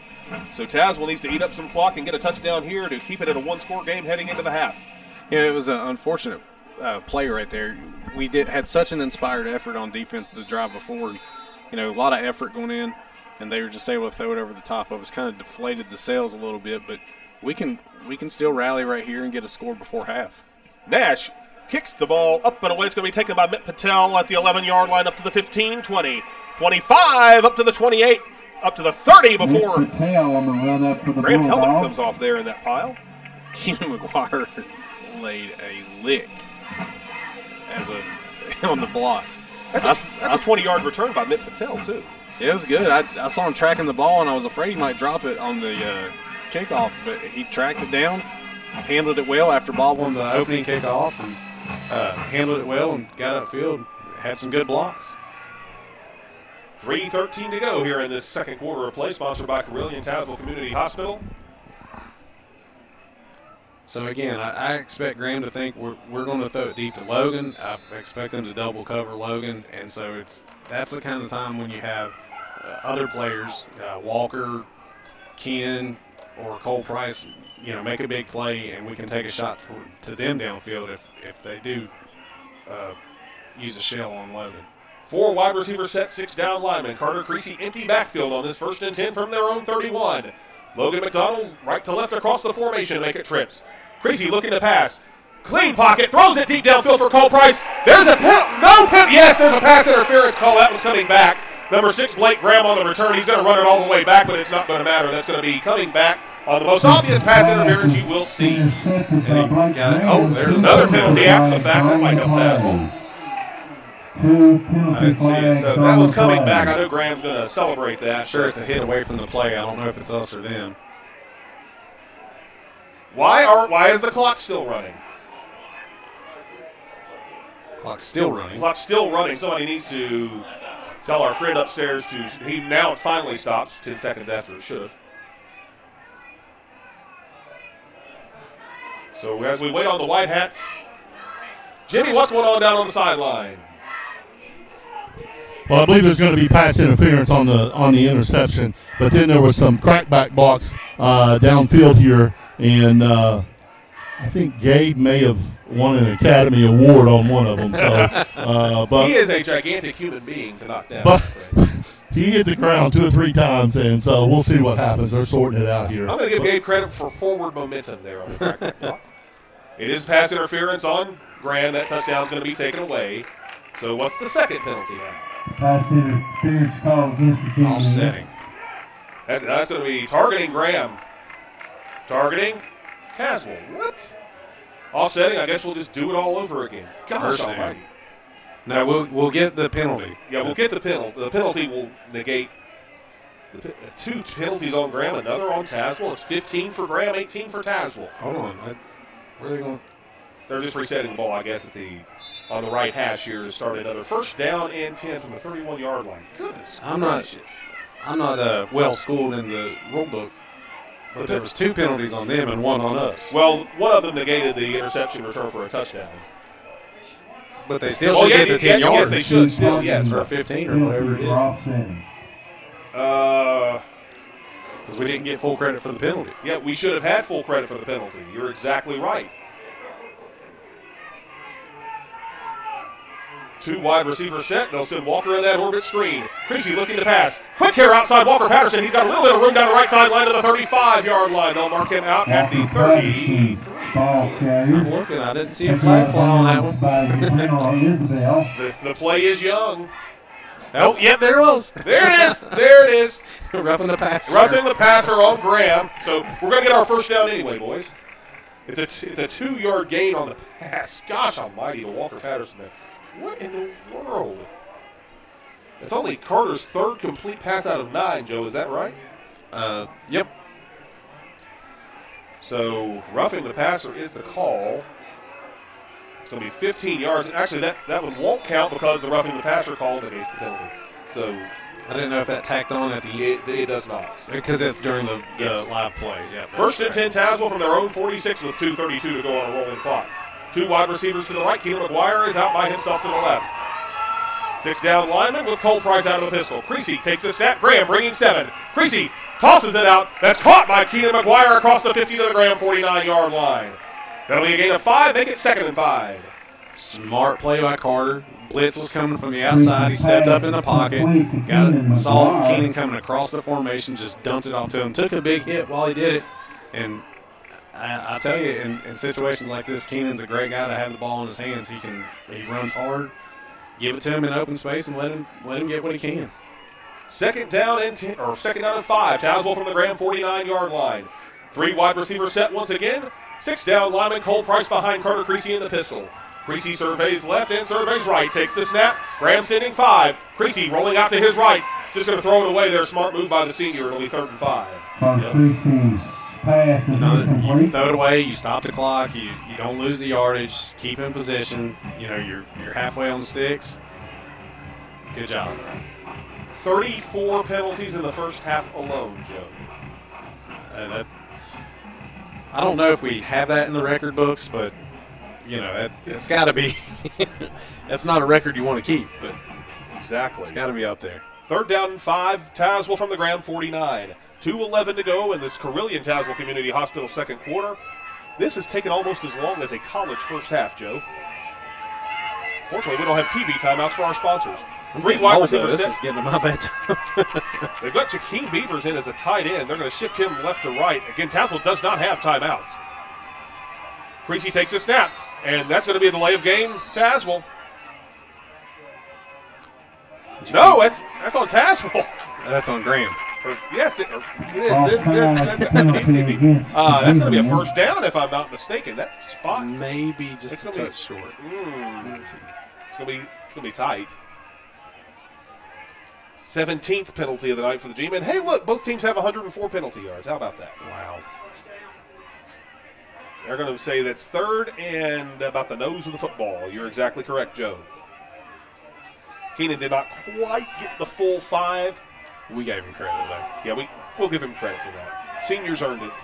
2 wide receivers to the left. This is probably going to be a designed Creasy run. And yeah, they're going to go out and measure it. You got to measure that. Yes, you have to. We actually, with all the hubbub and hullabaloo here, we actually do have 3 Bulldog trivia questions this week. I apologize for not bringing mention to them earlier. Go ahead and give us your answers in the chat. Name question number 1, the last Tazewell team to beat Graham twice in a season. If you've listened to this entire broadcast, we've said it once.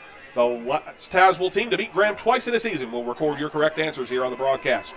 Number 2, the longest winning streak in this series. What is the number of games of the longest winning streak in this series for the Tazewell Bulldogs? And number 3, in the playoff win against the Graham G-Men in 1999, who scored the game-winning touchdown? Which Bulldog player scored the game-winning touchdown in that playoff game in 1999? I might have saw that one. It is going to be short by the – no, first down. Graham is losing their minds there, and a flag comes in on Graham. Oh, my God. This is a disgrace to football. How do you jaw with the side judge? I'll take 15 yards without the clock moving in a situation like this. They may be 8-0, but that is a disgraceful football team. That's unfortunate. That's a team that's not going to get back to Salem, Joe. I don't care what happens tonight. That is a team that will not get back to Salem if they continue to act like that and if it's continued to be allowed. Why aren't they marking anything off? Do they pick up the flag? No, they're going to pick up the football. Now they're moving. They're probably as tired as we are. 18 penalties for the Graham G-Men, 18 for Tazewell. 119 penalty yards. Just to clarify, on your second question was the longest winning streak for Tazewell. Correct? Yes, longest winning streak for Tazewell, not Graham. No, sir.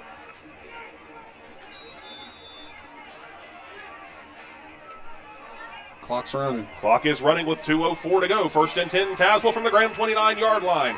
Creasy takes a snap, has some time to throw, throws it, and that's going to be incomplete, just short of Jakeem Beavers there.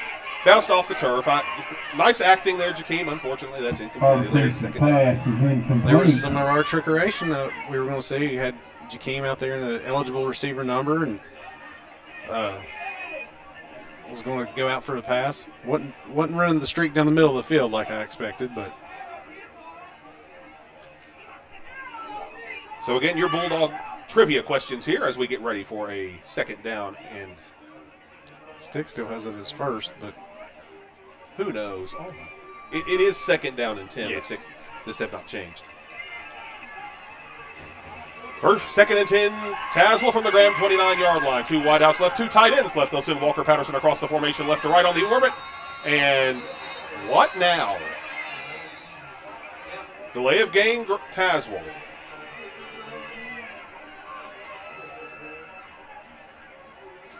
Procedure penalty against the Bulldog. My goodness gracious.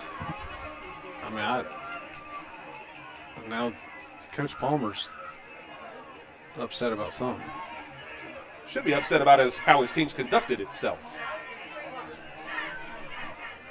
2nd down and 15 from the Graham 34-yard line come the Tazewell Bulldogs. 1:56 to go in this third quarter of play. Second quarter of play, feels like the third quarter. 2 wideouts left, 2 tight ends in the formation, 6 down linemen. Creasy looking to throw. Graham bringing pressure. Creasy scrambling for his life. It's going to be incomplete. Make it 3rd down.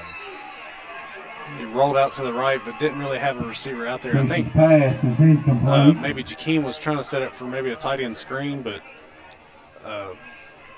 not real sure. But good job by Carter to get rid of it, keep the clock stopped, keep plenty of time, and we got two downs to get 15 yards. We got a minute and 50 seconds to get the ball 20 yards or 35 yards, sorry, and. You know, we still got this. It's still all in front of us. We just got to, like I said before, keep cooler heads and attack it just like we would any other time. 3rd down and 15 from the Graham 34-yard line. Trips right. Logan McDonald way by himself to the left. Actually, you have Walker Patterson in there as a 5th wide receiver. Graham showing some pressure, now backs off. Graham going to send 4. Creasy looking to throw. He'll be taken down to the 48-yard line. Graham's 4 beat Tazewell's 5 there. They brought a lot of pressure. We were setting up a screen, and they just came too hard, too fast. A loss of 14 on that play. Yeah, we were setting up a middle screen. They were coming up the middle. You know, you got to block them long enough to set up the screen, and Graham will take a timeout. 1:27 to go in this Carilion-Tazewell Community Hospital second quarter. 16-0 is our score. We'll be back in 30 on the Tazewell Bulldog Radio Network. Dr. Eric Schrader bleeds Kelly Green. For more than 35 years, Dr. Schrader has been a proud supporter of Tazewell High School football. Not only has Dr. Schrader been a mainstay on the Bulldog sideline over the years, but he has been a mainstay within the Tazewell community. The Tazewell Bulldog football program cannot say thank you enough to Dr. Schrader for his known commitment to serving the Dogs over the past 3 decades. If you are looking for an A-plus medical provider, stop by Dr. Schrader's office at 986 Ben Bolt Avenue in Tazewell, or give him a call at 276-979-1323. Dr. Eric Schrader, a proud supporter of Tazewell Bulldog football. You are listening to the Tazewell Bulldog Radio Network. Now, let's get back to the field. Welcome back to this Carilion-Tazewell Community Hospital second quarter of play. 16-0, and Joe, this is probably the ugliest first half of football I've seen in 6 years on this broadcast. Yeah, I've never seen this many penalties, this much emotion, just all of it. Like, it's just the crazy calls. It's like nothing I've ever seen. It's 4th and 29 from the Graham 48. Robbie Galloway sets up at his own 40 to punt it away. Back to return for the Graham G-men, Chris Edwards. End over end kick. It's going to be angled toward the Graham sidelines. That may be taken by Chris Edwards at the 15-yard line. It is. Edwards up to the 20, 25, 30, 35-yard line. Ooh, Sean Dillon came up and wanted to lay a knockout blow at the 36-yard line. Swing and a miss. There's a flag in the backfield. From Robbie Galloway. Shouldn't be holding at that area, should it? I think they're calling Sean Dillon. That's on Graham, whatever it is. Yeah. Or that's offsides Tazewell. I think that's going to be declined. Okay. 20th penalty of this first half for Tazewell. I mean, you know, I've been hard on Graham in this broadcast. Tazewell's been no saints themselves. 20 total penalties for the Bulldogs. 114 penalty yards. Graham 18 for 119. It's wild. 1st and 10, Graham from the Tazewell 37-yard line. Now, after the Robbie Galloway punt, Graham may be looking to land a knockout blow here. That's Graham's offensive MO this season, you know, chunk, and then a huge gainer for a touchdown. Yeah, and we got to approach this a lot like we did Giles last week. Just make them run plays. 4 wide receivers for Graham. Throw outside. That ball is off the dirt, incomplete. Went down to his knees to catch it. If he would have caught it, it would have been a loss. Yeah, it would have been a benefit for the Bulldogs, believe it or not. 2nd down and 10. I think they were actually trying to set up a wide receiver pass. They may have. it stopped too early to be able to tell for sure. But second down and 10. Graham at the Tazewell 30, or at their own 37-yard line, rather. 2 wide receivers left and 2 right. Obvious passing situation for Graham. Gage Palmer to the left of Dalton Roberts in the backfield. Roberts looking to throw deep downfield to the right. That one's going to be intercepted. Tazewell. Walker Patterson on the interception. At the Tazewell 36-yard line, interception. The first of the game off the arm of Dalton Roberts. What a play by Walker. He's sitting back in center field just watching the quarterback. They ran a fake wide receiver screen. We tried to jump it on the last play. They saw that. They ran the fake wide receiver screen, ran the blocker on the streak. He had his man beat, but Walker, playing that center field position, just moved over and saw the ball, made a play on the ball. Great job by him. 63 seconds to go, 64 yards for the Tazewell Bulldogs. First and 10 from their own 36-yard line. As Tazewell runs onto the field, we will go ahead and give you the 3 Bulldog trivia questions just before half, because there's some action here in the second quarter. Empty backfield, 5 wide receiver set. Tazewell moving right to left across your radio dials or computer screen. Trips right, 2 wide receivers to the left. Carter Creasy in the backfield as they try to shuffle in as Bulldogs shuffle in their line formation here. Obvious passing situation for the Dogs. Graham just has 1 timeout left. There's the snap. Graham sending 5. Creasy looking to throw. Is going to be taken down in the backfield at the 27-yard line and fumbles the football. Graham has it. That's unfortunate. That is a huge blow. It's a loss of 9 on the sack, and that's the one thing you could not do is relinquish possession. Yeah, they ran the blitz. I thought we picked it up fairly well, but they crashed on the outside. Carter tried to step up. The D tackles did a good job of squeezing in on him, wrapped him up, and knocked the ball loose. Didn't have anybody there to pick it up. Second turnover of the game off the Tazewell offense. First and 10, Graham from the Tazewell 30. 4 wide receiver set, 3 right, 1 left. Roberts takes the snap, looking to throw. Throws down the right side of the field. That's going to be caught. Number 6, Blake Graham on the catch. It's going to be down to the 16-yard line. Actually, sorry, it's number 5, Campbell Fix on the catch. My apologies. That is a 14-yard completion and a first down, Graham. So this time they threw it underneath Walker. He was in that center field free safety position. They threw a crossing route underneath him, but he did a good job of settling down and making that tackle. Graham running tempo, 3 wideouts right, 1 left. Roberts looking to throw. Pressure coming. Heaves it up way out of the back of the end zone, incomplete. He took a lick from Ja'Shawn Taylor. He stood in there. Credit to the Graham quarterback for standing in there and making that throw. It missed the target pretty big, but he took a lick from Ja'Shawn coming off the corner. 34 seconds to go. Second down and 10. Graham from the Tazewell 17-yard line. Again, your Bulldog trivia questions this evening. The last Tazewell team to beat Graham twice in a single season. Number 2, the longest winning streak in this storied rivalry. And number 3, who scored the game-winning touchdown in the 1999 playoff game. 3 wide receivers right, 1 left. Roberts looking to throw. Tazewell bringing pressure. Hole up the right side. That is going to be number 11. That's coming back. It's going to come back. Gage Palmer in for the touchdown from 16 yards, but I believe that one's going to come back. Yeah, I'm not sure what we got. Right now it's a 16-yard or 17-yard touchdown pass, rather, off the arm of Dalton Roberts to number 11, Gage Palmer. But let's see what the call is. I think it's coming back. Holding. It is a hold on the Graham G-men. Another penalty for Graham, 19 so far in the evening. Yeah, the Graham player had his helmet off, and I'm not sure, what happened. So 24 seconds to go here in this first half of play. Second down and 20 for Graham from the Tazewell 26-yard line.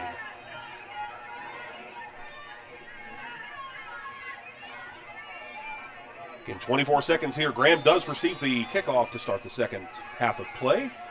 Third quarter will be sponsored by Valero 12 Enterprises tonight. 3 wideouts right, 1 left. Dalton Roberts out of the shotgun formation, looking to throw. Tazewell getting some pressure, throwing deep downfield. That's going to be incomplete, just beyond Caden Banks' reach. It'll be third down and 18. He took another lick from Ja'Shawn Taylor. We were in a little loop blitz or stunt on the defensive line. Ja'Shawn looped around, and the quarterback stood in there, took a lick again, and threw the ball. just trying to get out of feeling the pressure, trying to get it out of his hands.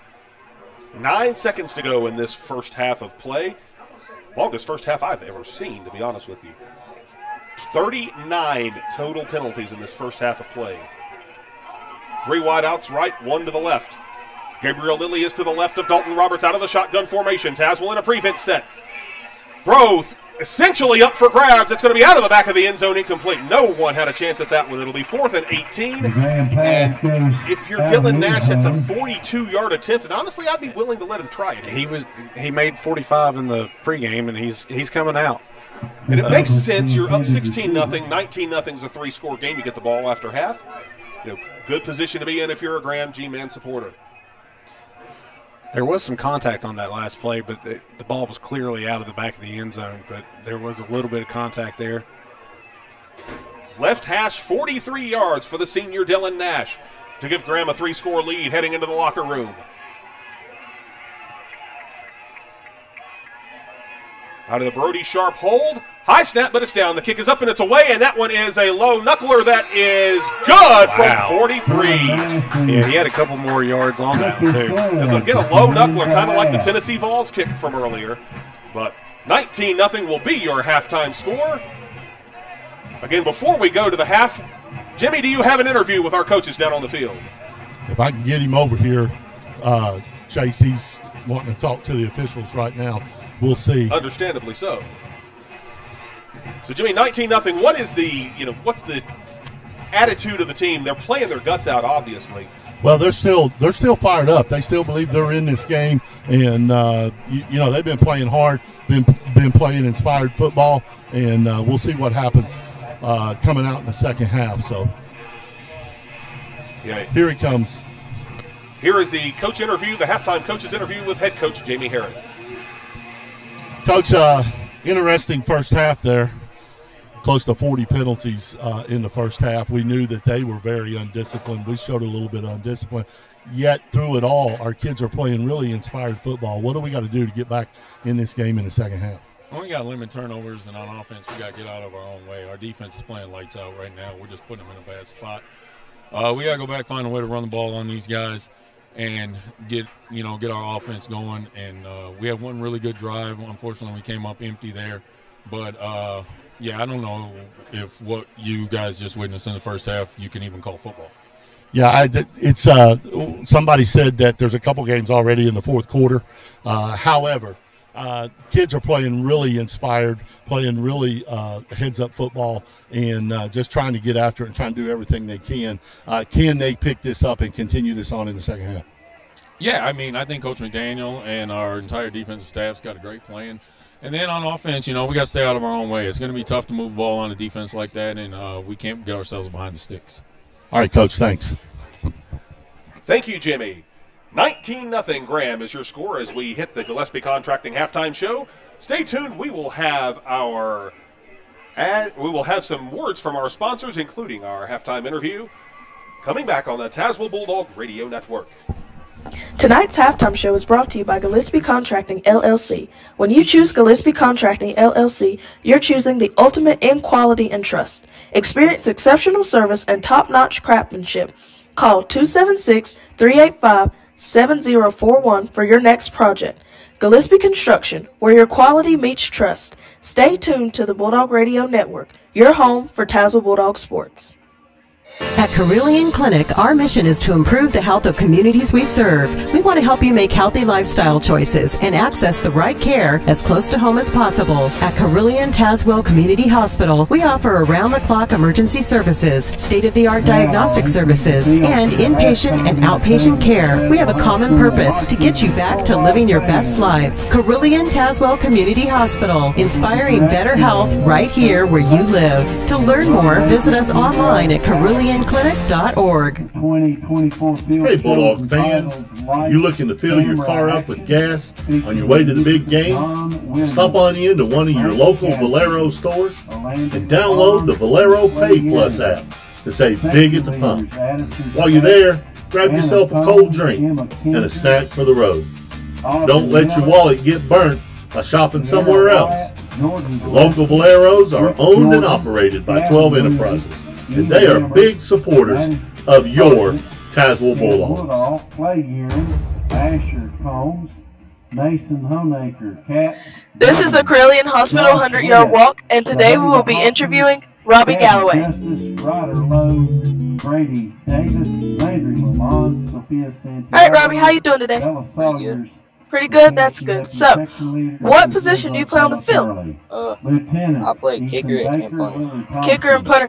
How nervous were you for this interview? Kind of nervous. Why were you nervous? I don't know. I've never walked 100 yards and got interviewed. Never walked, but you've ran 100 yards though, right? Probably a couple times. Couple times. What other sports do you play besides football? I play basketball and soccer. Basketball. What's your favorite out of the three? Football. Football. That's pretty good. I saw you play soccer. Pretty good. Okay, so if you could be any person in the world, if you could trade places with any person in the world, who would it be? Any person? Yeah, anybody. It can be a celebrity. It can be a regular person. Just anybody. I don't know. You don't know? No, Okay. I don't know. What's your favorite part about playing on Friday nights? To be honest with you, just hanging out with the team, the coaches. Okay. Hanging out. Who's your best friend? My best friend? Another freshman on the team, Austin Graham. Austin Graham. All right, so now we're going to play, since it's midfield. I'm not going to do math today. We're going to play No Way, No Doubt. You ready? All right, so No Way, No Doubt. Michael Jordan was the best player in the NBA. No doubt. No doubt. Good job. All right, No Way, No Doubt. Ice cream is a liquid. No way. It's no doubt. It is a liquid because it melts. All right, let's see. What's the next one? The beach is the best place on earth. No doubt. Good job. All right, so if you could be any profession, what would it be? What do you want to be when you grow up? I want to make it to the NFL. You want to make it to the NFL? You want to be a kicker in the NFL? Either that or a receiver. Good job. Where do you want to go to college? Big Clemson University. Clemson University. Why do you want to go there? They've been my favorite team for a long time. Okay, so I tend to ask a lot of people this question. Who's someone that inspires you? Justin Tucker. Justin Tucker. All right, and for your last question, when you graduate from Tazewell High School, what's one thing that you want everybody to remember about you? Just the legacy and impact that I put on this program. All right, good job. Thank you.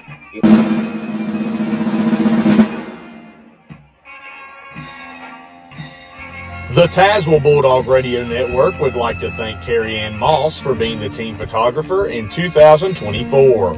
To book a session with Carrie Ann, visit Carrie Ann Moss Photography on Facebook. Experience the answer to your water issues with Dynapump and Electric Company, your trusted source for cutting-edge dewatering pumps. Seek unmatched pumping expertise at 4377 Grattan Road in Tazewell, or call at 276-988-9200. Proudly championing Tazewell athletics because a united community is our priority. Dynapump and Electric, your pumping solution and community supporter. Connect with us today. Go Bulldogs! If you were affected by Tropical Storm Helene starting on September 25th, you may now be able to apply for FEMA assistance. Go to disasterassistance.gov to see if you live in an eligible county. From there, you can apply for assistance. You can also go into a disaster recovery center near you, or call 1-800-621-3362, or you can download the FEMA app anytime to apply for FEMA assistance. Please reach out. If you're looking for the best one-stop shop in Tazewell, look no further than the Lucky Dog. The Lucky Dog has the cheapest gas in town, a wide selection of snacks, ice-cold beverages, and much, much more. And with the discounts from their loyalty card, the Lucky Dog can't be beat. Join the Bulldog Radio Network crew at the Lucky Dog, located at 1313 Tazewell Avenue, right next to Southern States. Dr. Eric Schrader believes Kelly Green. For more than 35 years, Dr. Schrader has been a proud supporter of Tazewell High School football. Not only has Dr. Schrader been a mainstay on the Bulldog sideline over the years, but he has been a mainstay within the Tazewell community. The Tazewell Bulldog football program cannot say thank you enough to Dr. Schrader for his known commitment to serving the Dogs over the past 3 decades. If you are looking for an A-plus medical provider, stop by Dr. Schrader's office at 986 Ben Bolt Avenue in Tazewell, or give him a call at 276-979-1323. Dr. Eric Schrader, a proud supporter of Tazewell Bulldog football.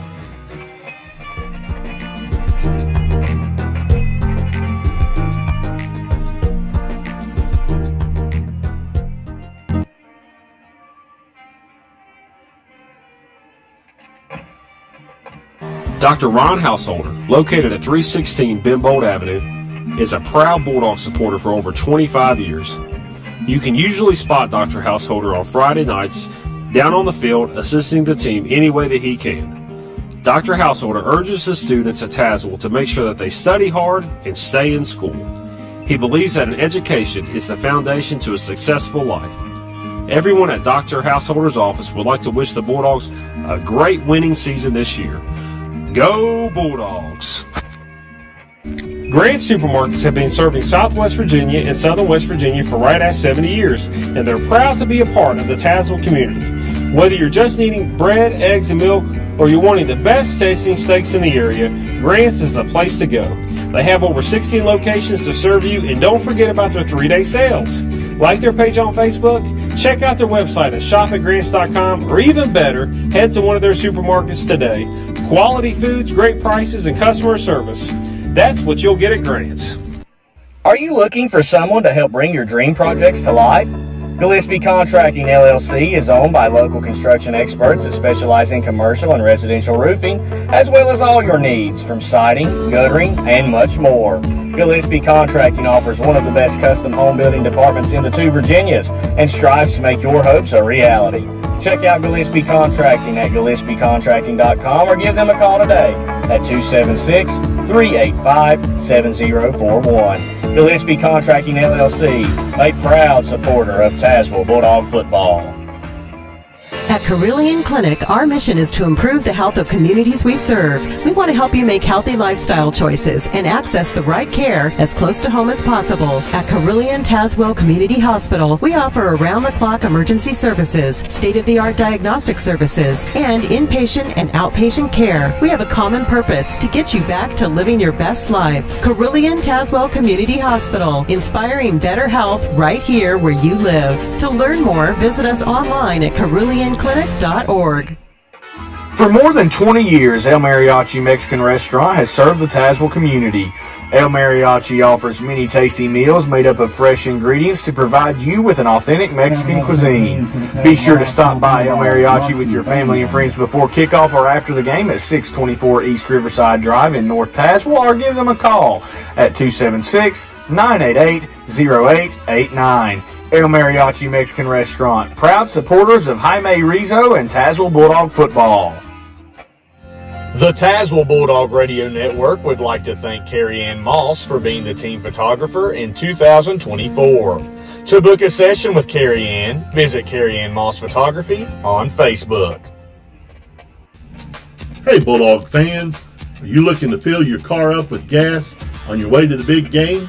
Well, stop on in to one of your local Valero stores and download the Valero Pay Plus app to save big at the pump. While you're there, grab yourself a cold drink and a snack for the road. Don't let your wallet get burnt by shopping somewhere else. Your local Valeros are owned and operated by 12 Enterprises, and they are big supporters of your Tazewell Bulldogs. Nothing is more American than football, and Ramey is bringing fans and players together this season with the best automotive selection around. Get the tailgate party started with your choice of hundreds of vehicles, new or pre-owned in 6 locations, and your choice of 10 brands. We'll get you into the perfect game day ride. Check out the full MVP selection and shop 24/7 at RameyCars.com. Just like your team, we aim to be number 1, so be on the winning team and buy with Ramey, where we do your deal your way. You are listening to the Tazewell Bulldog Radio Network. Now, let's get back to the field. Welcome back to the Gillespie Contracting Halftime Show here on the Tazewell Bulldog Radio Network. 19-0 Graham is our score, and Graham will get the opening kickoff to start the second half of play. We'll go ahead and run down the scoring for you here with about 2:30 to go in this Gillespie Contracting Halftime Show. The scoring started on a safety with 8:05 to go in the first quarter of play. A Carter Creasy pass to Walker Patterson didn't quite make it out of the end zone, which led to a 2-0 Graham score. Next, a 21-yard run by number 1, Gabriel Lilly. With a Dylan Nash extra point, made it 9-0 with 2:28 to go in the first quarter. The next score came with 3:20 to go in the second quarter. A 45-yard bomb off the arm of Dalton Roberts to number 8, the player who will likely be an All-State player, Chris Edwards. The Nash extra point made it 19-0, and a 43-yard field goal just snuck in the left corner of the upright by Dylan Nash, which makes it 19-0, and that is where we stand at the half. And Joe, it's difficult to talk about that first half of play without remarking how distasteful it was from all perspectives. Oh, yeah. How many total penalties did you say? 39 total penalties. That has to be somewhere close to a record somewhere. And the thing is, about 14 of them were offsetting. I mean, that's the problem here. Yeah. And, extracurriculars after the play. I will say I'll give these officials a lot of credit for trying to keep control of this game because, offsetting penalties, a lot of people say, what's the point in throwing those? Well, it does make a difference because a lot of times you see that, the retaliation is what gets called for the penalties. And so, it lets them know that they're not going to put up with any of it. We'll replay it. We'll do what we got to do, but we're going to put a stop to it. And hopefully the coaches on both teams had a good talk with their players, try to level their heads, and, we'll come out and have a clean half of football here. Let us hope, because that first half was something I don't think anybody in the stadium wants to repeat. Looking at the statistics for Tazewell, Carter Creasy, not his finest hour, 3 of 12, passing for 30 total yards, 1 interception. Your leading receiver is Logan McDonald, 1 catch, 27 yards. Ken McGuire, 1 catch for 5. Walker Patterson, 1 catch for a loss of 2, which resulted in the safety. So 3 catches for 30 yards.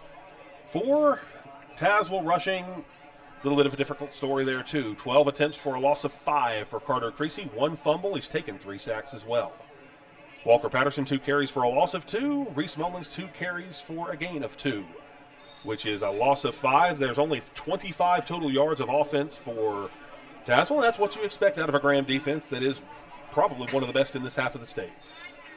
Yeah, Graham really had us bottled up, and if it weren't for penalties and everything, we wouldn't have had near the drive we did that carried from halfway through the first quarter into the second quarter.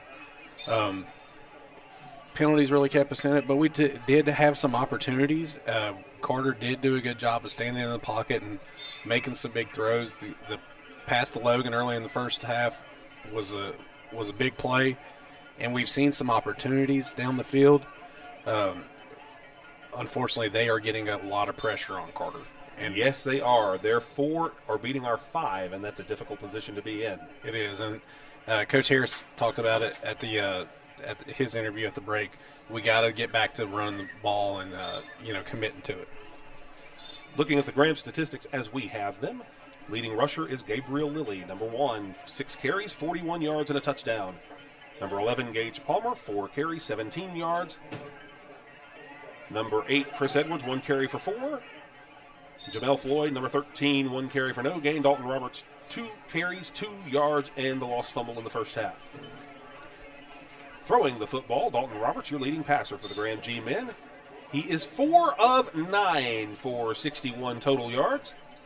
The leading receiver, number 8, Chris Edwards, he has 4 catches for 52 yards and a touchdown. Number 5, Campbell Fix, 1 catch for 14 yards. And Gabriel Lilly has 1 pass for 7 yards. That was the 3rd pass caught by Chris Edwards. So you look at the offensive stats, 58, 60, 71, only 138 yards of a half for Graham. So it's mostly penalties. Yeah, they really haven't held the ball for very long either. No. They had the rather short field on the first drive, which they scored a touchdown. They had another short field touchdown off the fumble. But, we've had a very inspired effort. And like I said, the main thing, you got to treat it almost like we have those last couple games with Giles and Marion. Just make them snap the ball because they've had some mistakes. They fumbled. They threw the interception. They've had some mistakes. What we have to do is limit those big plays, the splash plays that they've had.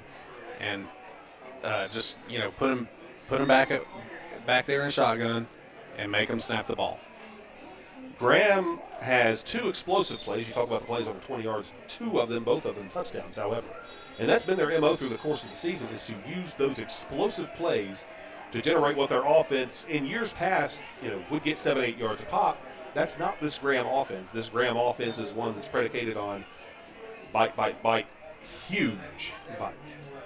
Yeah, overall they've got great team speed, and you just got to contain it. And we talked about it with Princeton, how they had their team speed, and they were able. It's just hard to contain. But what Graham's doing is lulling you to sleep with the inside run, and then hit you with a deep play. And you just got to stay disciplined and stay back and play your assignment. Getting ready to start this second half of play. Tazewell's kicking team almost already on the field. Graham huddling up in the south end zone here at Bulldog Stadium. Tazewell's colors tonight, the home graphite gray jerseys, white numerals with green trim, solid green pants, and the Green Dogs helmet with the Tazewell Bulldog T to the right. Across the way, the Graham G-men, their colors are white with garnet numerals gold trim, white pants, 2 garnet stripes with a center gold stripe, and the garnet Graham G-Star helmet, one of the more iconic helmets in Southwest Virginia. I want to thank you for listening on Facebook Live or TazewellBulldogRadio.com. Our 3 Bulldog trivia questions. Number 1, the last Tazewell team to beat Graham twice in a season. What year did that happen? What year did Tazewell last beat Graham twice in a season? Number 2, the longest winning streak in this storied series. You got to go way back for this one, the longest winning streak in this storied series. And number 3, in the 1999 win against the Graham G-men in the playoffs, who scored that game-winning touchdown? Looks like they may be switching field or switching sides of the field here. Tazewell will be kicking off. Tazewell going right to left across your radio dials and computer screen. Graham going left to right. Back to return this kickoff for the Graham G-men. Looks like number 6, Blake Graham, and number 8, the ever-dangerous Chris Edwards. They'll stand back at about their own 15-yard line as we have the Robbie Galloway kickoff set up from the right hash at the 40. Robbie Galloway on the kickoff for the Bulldogs. This third quarter of play sponsored by Valero 12 Enterprises as Robbie Galloway approaches the football and tries to squib it. Graham does fall on it. Oh, wait a minute. Did Tazewell get it? Yes. Tazewell got it. Tazewell got the onside kick. Number 14, Jason Vidola. Yeah, just a little dribbler kick. A little hard to handle, bouncing off this new turf. And Jason Vidola hustled down and saw the ball pop loose and jumped on it. How about that, Jason Vidola? Good job, young man. Way to come out in the second half inspired. Yep. Kind of reminds me of the Saints in the Super Bowl in 2009. I wonder if Robbie knew he was doing that the entire kickoff. Our kickoff specialist is Caden Perry, who, it's 3 for 6 all time, but what an inspired move. All right, Tazewell, 1st and 10 from the Graham 46-yard line. 4 wide receivers set, 6 down linemen, no backs in the backfield for number 9, Carter Creasy. Creasy surveys his line. Tries a soft count now, takes a snap. Graham sending 5. Creasy looking to throw. He's going to be taken down at the 50-yard line. Graham trying to strip the ball out there. I don't think they quite got it, but it'll be a sack and a loss of 4 to make it 2nd and 12. Yeah, they were able to get pressure up the off Carter's right side and get up the field and then squeeze down on him. He tried to climb the pocket, but they were able to get a hand on him and then just swarm him. 2nd down and 14 from just on the Tazewell side of the midfield stripe at the 49. 4 wide receivers, actually 5 wide receivers set. They'll make it 4, 6 down linemen. Creasy by himself in the shotgun. Graham overloading the left side to send pressure. Creasy looking to throw. Uncorking a deep one, and that's going to be out of bounds. I think he got a little bit under it, and it sailed on him. It'll be 3rd down and 14. Yeah, the ball, even though it spiraled, it looked like it didn't come out of his hand the right way. Just tailed off. Had Logan streaking down the outside, and Logan had to turn around and try to make an adjustment. So 19-0 Graham with 11:11 to go here in this Valero 12 Enterprises 3rd quarter of play. 3rd down and about 14.5 from just on the Tazewell side of the field. We'll call it the Tazewell 49. 4 wide receivers and 6 down linemen for Tazewell. Carter Creasy by himself in the shotgun. 2 soft counts now. Takes the snap tap. Graham sending 5. It's going to be a completion down to about the 45-yard line. That's a catch by Cole Price. It'll be 4th down and 9 on the 6-yard completion. Good job by Cole to secure that catch. He was off balance and was falling down when he called it, but it's 4th and 9. That's a lot better than 4th and 15. And, we got a chance to attack it. This is Coach Harris's part of the field where he likes to go for it anyway. And looks like we have an official's timeout of some sort here. Looks like a knee pad change there. Reese Mullins getting some knee pad work there as we have a 4th down and 9 from the Graham 45. 4 wide receivers set with 6 down linemen for Tazewell. Creasy by himself in the shotgun. Tries a hard count. Graham showing a lot of pressure. Creasy claps his hands. Graham only sends 4. Creasy steps up in the pocket. He's going to scramble and be taken down at the 50-yard line. He'll lose 5 yards on that play, and it'll be a turnover on down. 1st and 10 Graham from the 50-yard line as Carter's a little slow to get up. Yeah, this is starting to remind me a lot of the Princeton game. The defensive ends are really charging hard up the field. And as Carter tries to climb the pocket, the D tackles are sitting there in the middle of the field to where he can't climb it. I mean, they're really collapsing the pocket well. And like you said, we're running 6 down linemen, so really their 4 or 5 are beating our 6. And that is a difficult position to be in because you run those 6 down linemen to stop that rush. Amari Hill is in as the tight end with 2 wide receivers to the right. And an unbalanced line to the left for the Graham G-men. Number 11, Gage Palmer, in the pistol formation behind number 10, the junior quarterback Dalton Roberts. Roberts takes the snap, looking to his right to throw, and does throw. Incomplete. Intended for Chris Edwards. It'll be 2nd and 10. Just a little bit short on the out route. For Chris Edwards. Skipped it to him, but we had good coverage out there breaking on that ball. I like to see our defense in good position like that. 2nd down and 10, Graham from the midfield stripe. 2 wide receivers to the right. Unbalanced line to the left, and Omari Hill is set up as the tight end in the right of the formation. Now he'll set up more like an up back. I mean, he's in there registered as a tight end. There's a snap, handoff to Gage Palmer. Palmer, huge hole around the left side, 40. Down to the 37-yard line. It's a 13-yard gain and a Graham 1st down. They were able to seal off the end there. Just ran that off tackle dive off the out of the shotgun. Like you said, Omari Hill's lined up as an H-back, basically, moving him hybrid fullback, tight end position, bring him across the line of scrimmage, and then just run it straight off the edge. 1st and 10 Graham from the Tazewell 37. 2 wide receivers to the right. You have number 7, Ethan Horn, in as the tight end. It'll be a quick hitter outside to Blake Graham. Graham stutter steps at the 35-30 flag on the play. That one's going to come back. It looks like we got some holding on the far outside. I think Gunnar Stiltner or Chase was trying to cut back into the middle and got held as they tried to split the defenders there. Holding penalty is the call on the Graham G-men. Back them up 10 yards. It'll be 1st down and 20. One thing I noticed coming out of the half, Joe, is tempers are a lot more subdued. Yeah, you go and you sit in the locker room for a few minutes and kind of cool off a little bit and come back out and, it's just like taking a break and taking a breather outside, right? Absolutely. 2 wide receivers to the left, tight end set up to the left. Graham audibling in another play call. Gage Palmer in the pistol. Now will come up to the right side of number 10, the junior quarterback Dalton Roberts. Roberts takes a snap, throws out to the left side. He's got Chris Edwards with a head of steam. Stutter step at the 40-yard line. He'll get up to almost the original line of scrimmage. They'll actually give him the original line of scrimmage. It is a 10-yard gain. Make it 2nd and 10. Little bubble screen out there. They saw we had a big cushion, so they ran a bubble screen, tried to get it to Edwards in space. Good job by Walker to just break down and force him to the sideline, use the sideline as an extra defender, push him out at the original line of scrimmage. 9:21 to go on a stop clock here in the 3rd quarter of play, sponsored by Valero 12 Enterprises.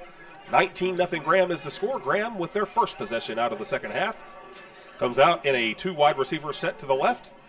Unbalanced line right, tight end will shift. No, he'll stay left in the formation. High snap, but it's taken down by Gage Palmer. Palmer is going to be held up near the 35-yard line, trying to turn forward for extra yardage. It'll be a gain of 2, make it 3rd and 8. Inside trap, they use the the H-back is with a wham block. And good job by the defensive line and the D-ends. I think it was Keenan McGuire that got in there and stopped him right at the line of scrimmage and just held him up and had a rugby scrum to get him down. 3rd down and 8. Graham from the Tazewell 35-yard line. Graham leading 19-0 here on their first drive in the 3rd quarter of play.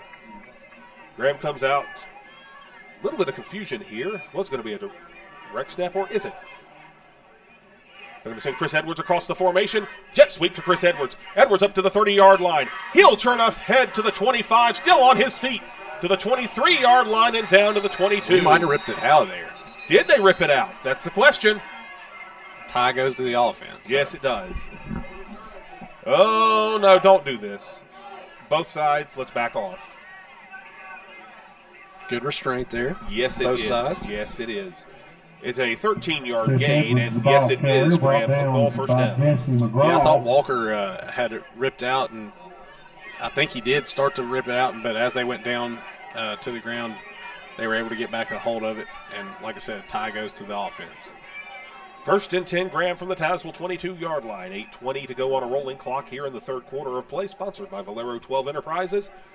19-0 Graham is your score. Graham looking to go up 4 scores here early in the 3rd quarter of play. Graham comes out in a 2-wide receiver set. 1 left, 1 right. 6 down linemen, 1 tight end. And Gabriel Lilly to the left of Dalton Roberts. And Graham's going to take a timeout. We'll take a 30-second timeout, too. 7:58 to go in the 3rd quarter. Graham leads 19-0. We'll be back in 30 seconds on the Tazewell Bulldog Radio Network.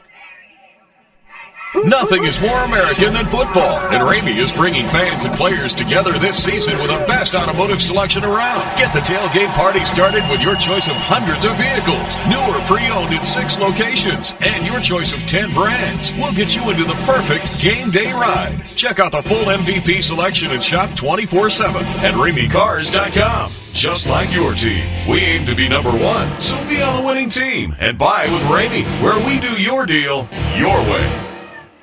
Be a dog. We don't need no meows. We don't need no cats. We need more dogs. Welcome back here to the Valero 12 Enterprises 3rd quarter here on the Tazewell Bulldog Radio Network. 19-0 Graham is the score with 7:58 to go. We want to thank you for listening on Facebook Live on TazewellBulldogRadio.com. We'll go ahead and read off the trivia questions one more time to try to get some correct answers. Main question number 1, the last Tazewell team to defeat Graham twice in a season. Give us the year. Number 2, the longest winning streak in this storied series. How many games was it?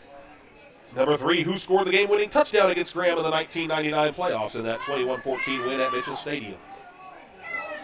One of those games where Joe and I were in the stadium for that one, both on different sides of the fence. I was going to say, I was on the sideline.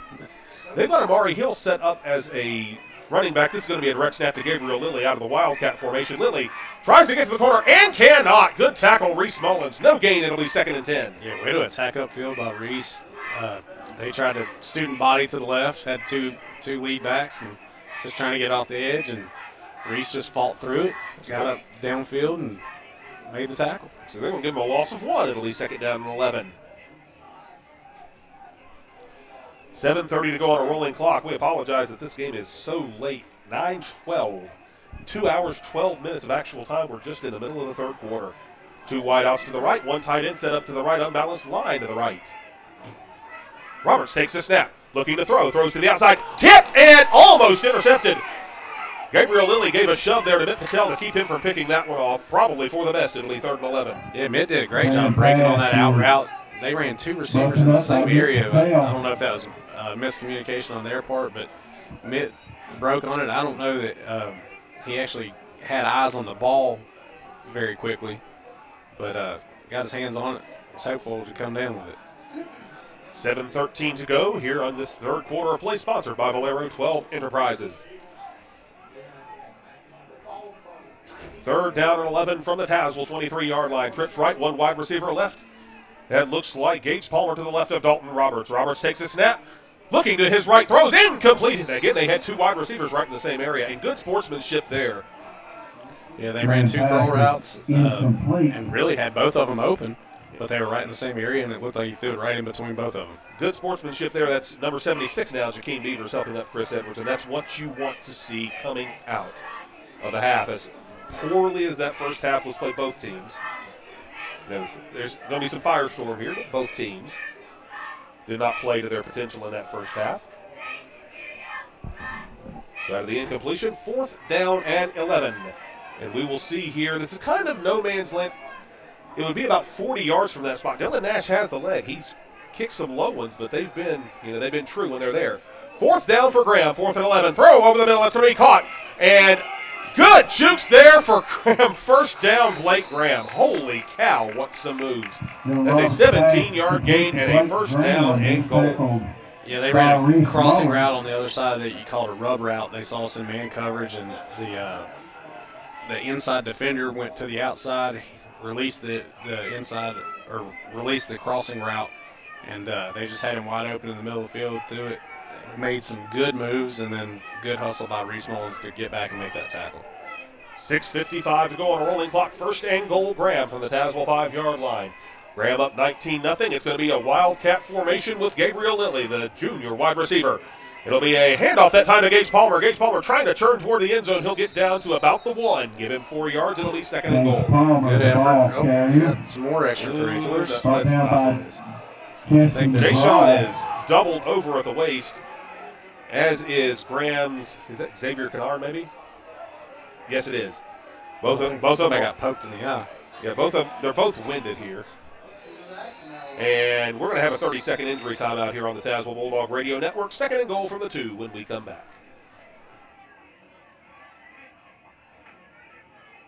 At Carillion Clinic, our mission is to improve the health of communities we serve. We want to help you make healthy lifestyle choices and access the right care as close to home as possible. At Carillion Tazewell Community Hospital, we offer around-the-clock emergency services, state-of-the-art diagnostic services, and inpatient and outpatient care. We have a common purpose: to get you back to living your best life. Carillion Tazewell Community Hospital, inspiring better health right here where you live. To learn more, visit us online at carillionclinic.org.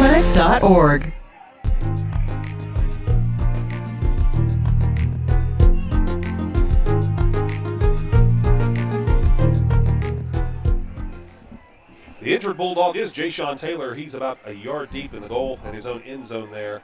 May have got a poke to the eye inadvertently. Yeah, I saw him covering up his face mask there as he went to the ground. And his helmet is off. He'll certainly be out for the next play. Press box. Band director Caitlin Hutchison comes to the press box. Let's go down to our sideline reporter, Jimmy Watts. Or no, we'll keep it right here. We'll keep it right here now. For Jason Taylor, who's shaking up on that play.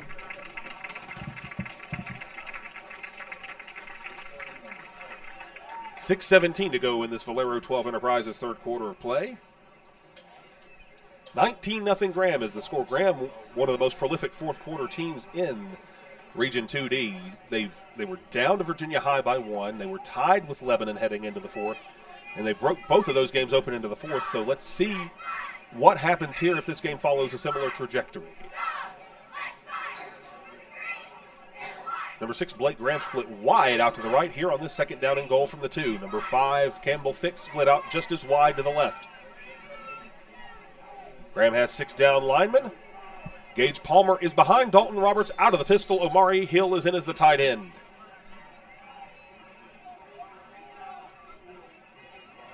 And there's a snap to Lilly. Gage Palmer up the gut, touchdown Graham. 2-yard touchdown plunge will make it 25-0. Yeah, they went heavy package and just went right up the gut. Oh, and there we have a flag. Flag after the play. Let's see what's going on here now. And I'm not sure what the call is going to be here. Personal foul on Tazewell. Personal foul on Tazewell. You cannot react like that, Bulldogs. So that's going to be assessed on the kickoff as it was after the play. Yeah, a game like this, and we've talked about it, you definitely don't like to be down 25. Right. Especially after it was as hot as it was in the first half. To attempt the extra point. But Well, you gotta keep your head, and you gotta keep it cool throughout the rest of this game. You don't want something to happen that may cause you to be suspended for the rest of Exactly, because, I mean, this is not our last game. We play Lebanon here next week. Low snap, and it's fumbled. It's going to be blocked, partially blocked. No good. It's the extra point attempt. And another personal foul. It's going to be running into the kicker. Yeah, it maybe is. roughing the kicker. Let's see what. You cannot do that. You've got good pressure on a. Yeah, it's going to be a personal foul on Tazewell. It's going to be. That's on Graham. What? Personal foul, roughing the kicker. What? He signaled toward Graham. I don't think that's correct. And that's a shame, too. It was a poor hold. You got pressure.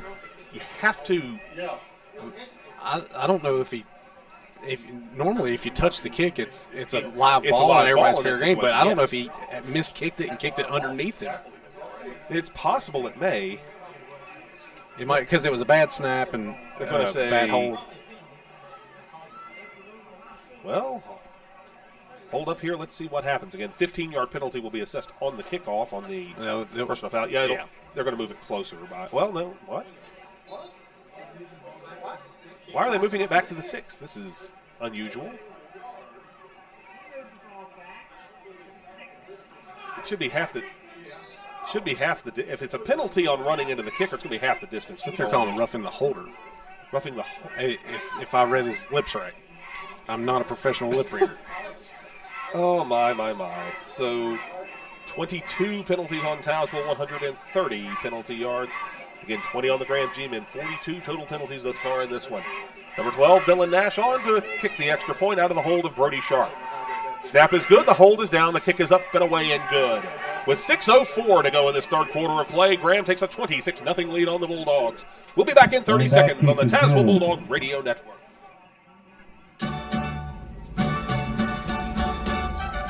El Mariachi Mexican Restaurant has served the Tazewell community for over 20 years. El Mariachi offers many fresh, tasty meals to provide you an authentic Mexican cuisine. Be sure to stop by El Mariachi before kickoff or after the game at 624 East Riverside Drive in North Tazewell, or give them a call at 276-988-0889. El Mariachi Mexican Restaurant, a proud supporter of Tazewell Bulldog football.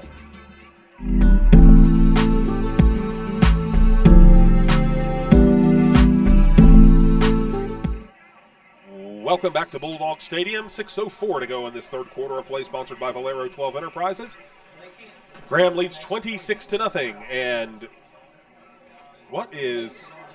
This is from the touchdown whenever they had the penalty at the end of the play, the personal foul at the end. Personal foul, yeah, we'll move it up to the 45-yard line. We had a personal foul in between the other personal foul, unfortunately. And that's why we have Joe Beasley, the best color man in Tazewell County, for certain.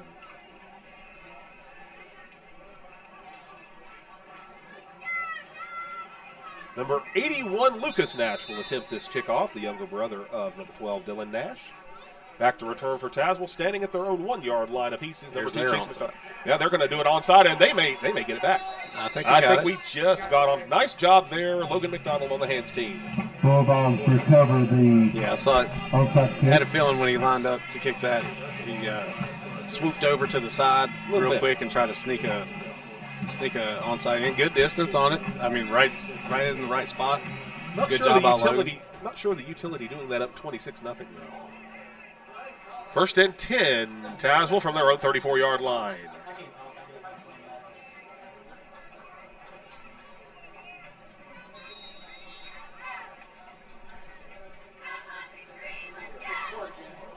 Tazewell comes out in a 4-wide receiver formation. Reese Mullins is in as a tight end set up. Carter Creasy out of the shotgun on this first and 10 from their own 34-yard line. They're going to send Cole Price right to left across the formation. It'll be a handoff to Cole, and Cole is tackled at the 30-yard line after a loss of 4. It'll be 2nd and 14.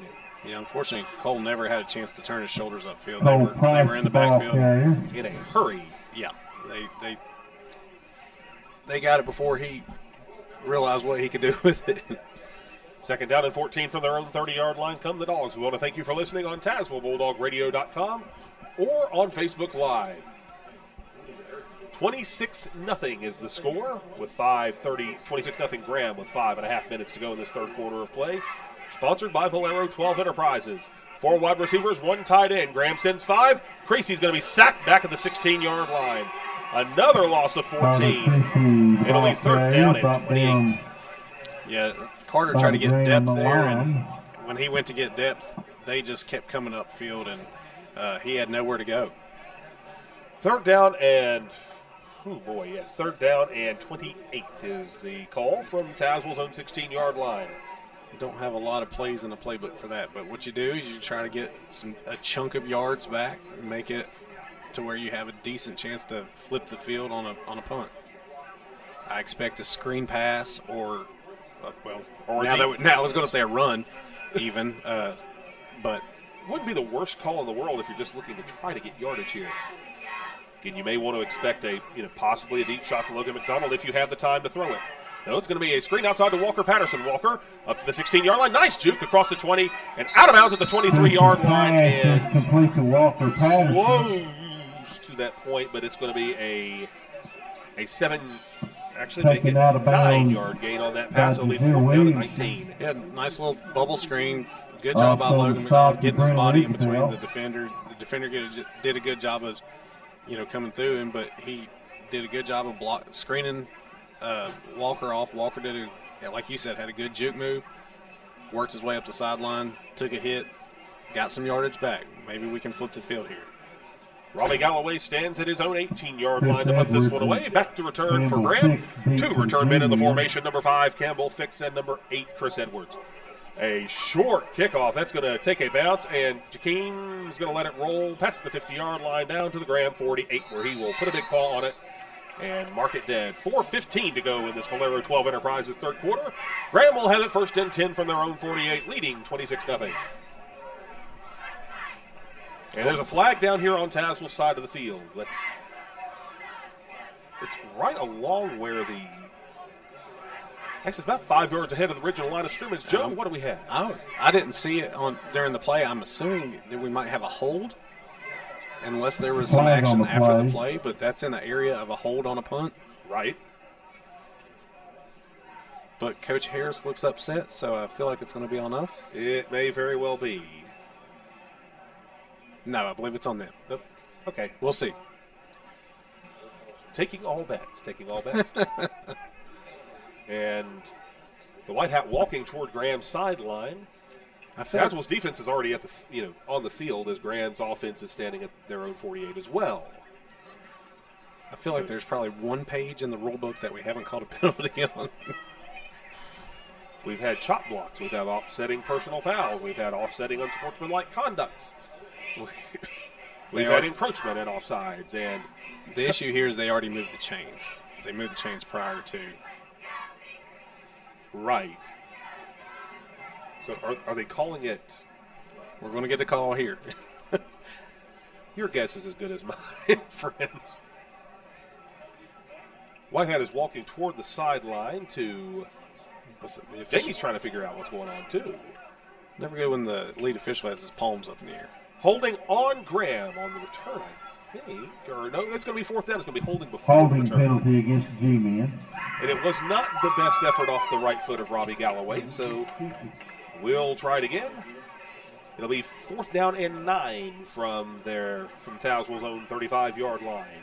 I'll be honest with you, I would not be. Well, we're staying out there with punt. I was going to say, I wouldn't be surprised if Coach Harris decides to go for it here. I wouldn't have either. We've seen him go for it in what we would consider crazier situations. Down 26 points. A little over a quarter to go. I mean, don't have much to lose by going for it, but you definitely want a better punt result than we got last time. Number 6, Blake Graham. Number 8, Chris Edwards back to return this kickoff. Or punt, rather. High snap. Galloway gets it up and away. That is a much better kick. At his high end over end, it's going to be fumbled by Chris Edwards at the 45-yard line, and he is level at the 48. He was still in bounds when it happened. A good show of sportsmanship there by Chris Edwards on the sideline, too. Yeah, there was a big hit on the sideline. I mean, he was playing it. The official did not blow the whistle And there's a flag down at the 41 in the middle of the field. So that was the 21st penalty of the night on Graham just a few moments ago. 22 on Tazewell, 21 on Graham. We'll see what the penalty flag is. It was thrown at the 41-yard line. Official threw his hat also. That means he's thrown 2 flags. He threw his flag, and he didn't have another flag, so he threw his hat. So, oh my goodness. Well,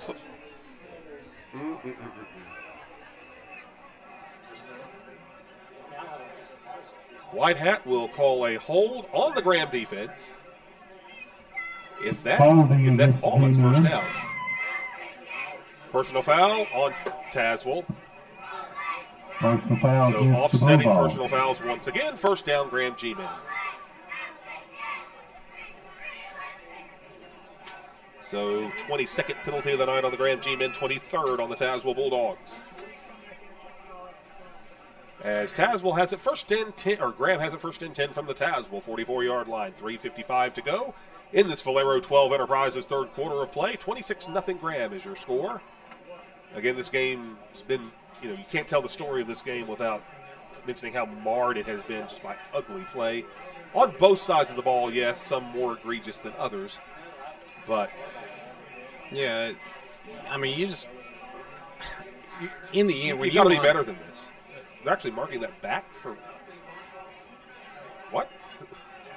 Why did they mark off 10? They're going to mark off 10, then they're going to mark off 15. Yeah, makes sense. One is 10, one is 15. I mean, you think you could do that math on the fly, though, Joe? I guess they're going through procedure. I'll give them credit. If there's some order to this game, is that the officials are. And I have to give the officials a lot of credit. I mean, they've done their best. They got on a train that they thought was going 100 miles an hour, and it was going about 250. Yeah. And that's about the best way I know how to describe it. It's been very difficult to restore order here tonight. 3:55 to go in this third quarter of play. Graham first and 10 from the Tazewell 49. 4 wide receivers set. They'll send number 5. Campbell Fix across the formation. Fake the handoff. Hand it off to Gabriel Lilly. Lilly has some room around the left side. Lilly across the 45, 40, 35, and he'll be shoved out of bounds to the 32-yard line. That's a 17-yard gain and a first down, Graham. Very impressive run by him. He made the move to the inside, and our defense tried to squeeze down on it, and whenever we squeezed, he was able to flip his hips and get it to the outside, and there was a lot of space out there once he did that. 3:47 to go here in this Valero 12 Enterprises third quarter. 26-0 is the score. 4 wide receivers in the formation, 2 left and right. Gabriel Lilly is to the left of Dalton Roberts in the backfield.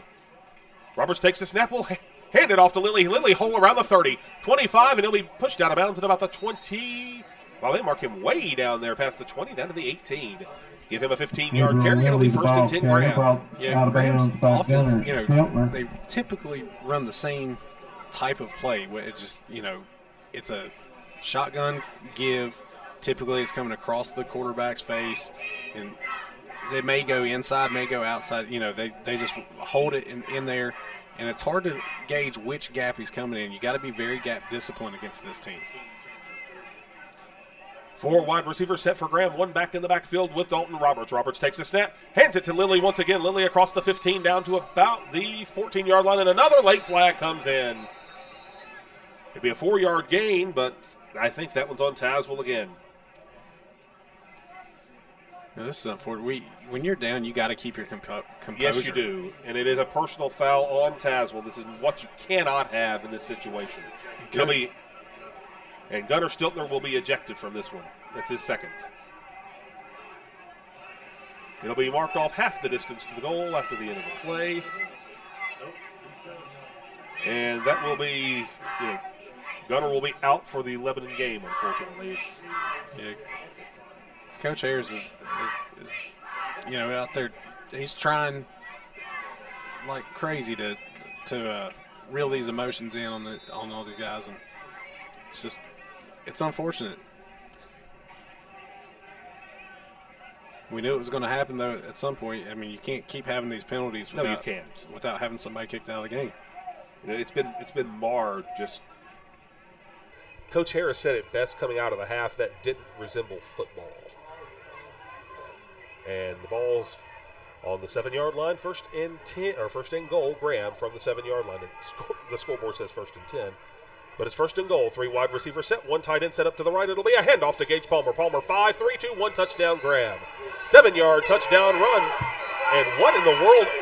Another personal foul there.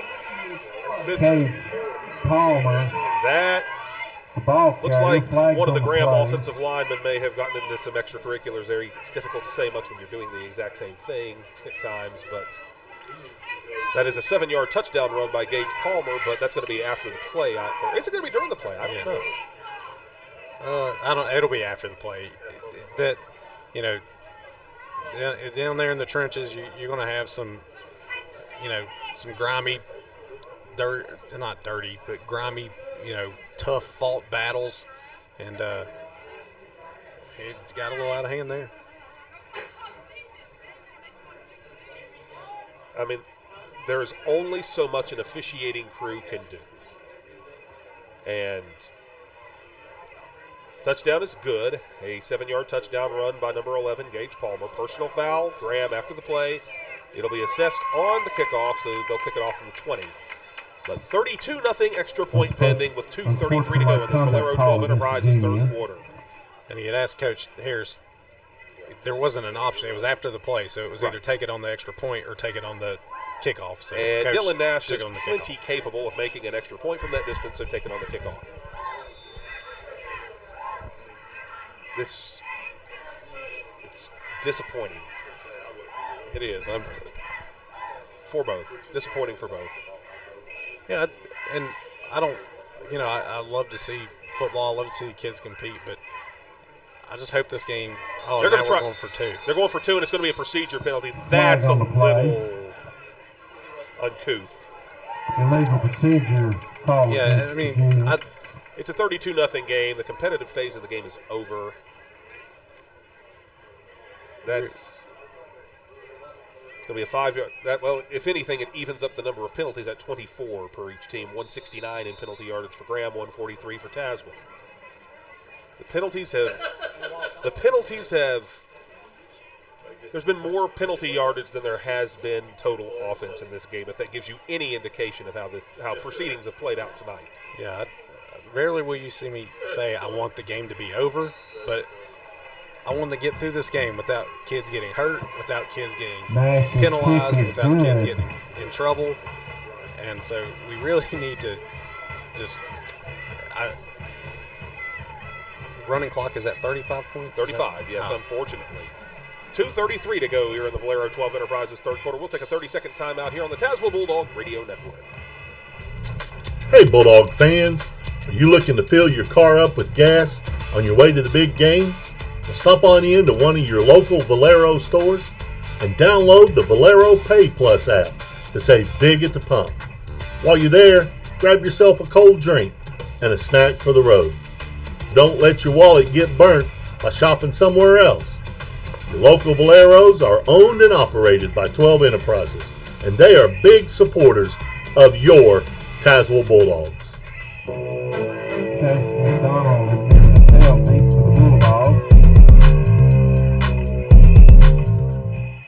Welcome back to this Valero 12 Enterprises third quarter. It feels like we've been here a whole lot longer than that, Joe. 33-0 Graham is your score after a 7-yard touchdown run by Gage Palmer. The Dylan Nash extra point is good, and Graham will be assessed 15 penalty yards on the kickoff, pushing it back to the 25-yard line. 48 total penalties in this game. This is beyond belief. Dylan Nash set to kick off for the G-men.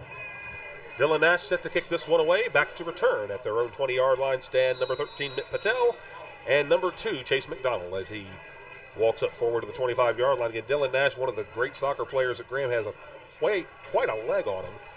Some low liners tonight, but has plenty distance. Nash, away, low squibber. That's going to be taken by Mitt Patel. Bounces up off his face mask. Chase McDonald's just going to fall on it at the 25-yard line. It's a very smart play by the freshman there. If ever in doubt, just take a knee, live to fight another day. First and 10, Tazewell. Yeah, I mean, that's what you got to do. The ball's bouncing around. You just get on it and make sure you stay. It's still at the 25-yard line. Could be a lot worse, but that was Smart play to make up the yards lost on the kick on the penalty. Just a little line driver, let it bounce and skip, and get back there to the return man. Let's go ahead and review our Bulldog trivia questions one more time. We'll give you another chance to answer. The last Tazewell team to beat Graham twice in a season, what year did that happen? Number 2, the longest winning streak in this series. You have to go back a little way. And number 3, who scored the game-winning touchdown against Graham in the 1999 playoffs, where Tazewell upset Graham 21-14 at Mitchell Stadium? We'll give you the answer as we start the El Mariachi fourth quarter of play coming up in 2:29. 2 wide off to the left for the Bulldogs. And 6 down linemen. There's the snap. Creasy's going to take it himself. Huge pancake block on the outside, but that's going to come back. And 27. Late flag comes in after that. That's a 2-yard gain. Let's see what the call is. They're going to call. I got a feeling it's going to be a crackback, perhaps. Yeah. Yes. Flag on the Yeah, he was play. inside the tackle box. Logan McDonald came in and laid the block. Personal foul, crackback block. Yep. And that is on Tazewell. So Targeting personal calls foul. It'll be half the Bulldog. distance to the goal. It'll be first down and 22 when we get reset at the 13-yard line.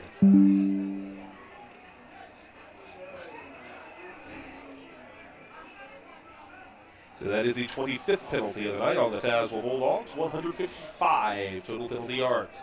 Now, I don't condone any penalties or anything like that, but that was like in the course of a play. It was in the course of action. You know, there have been a few of those, yes, admittedly, but just 2:20 to go as the clock rolls here on a first down and 23. 2 wide receivers to the left.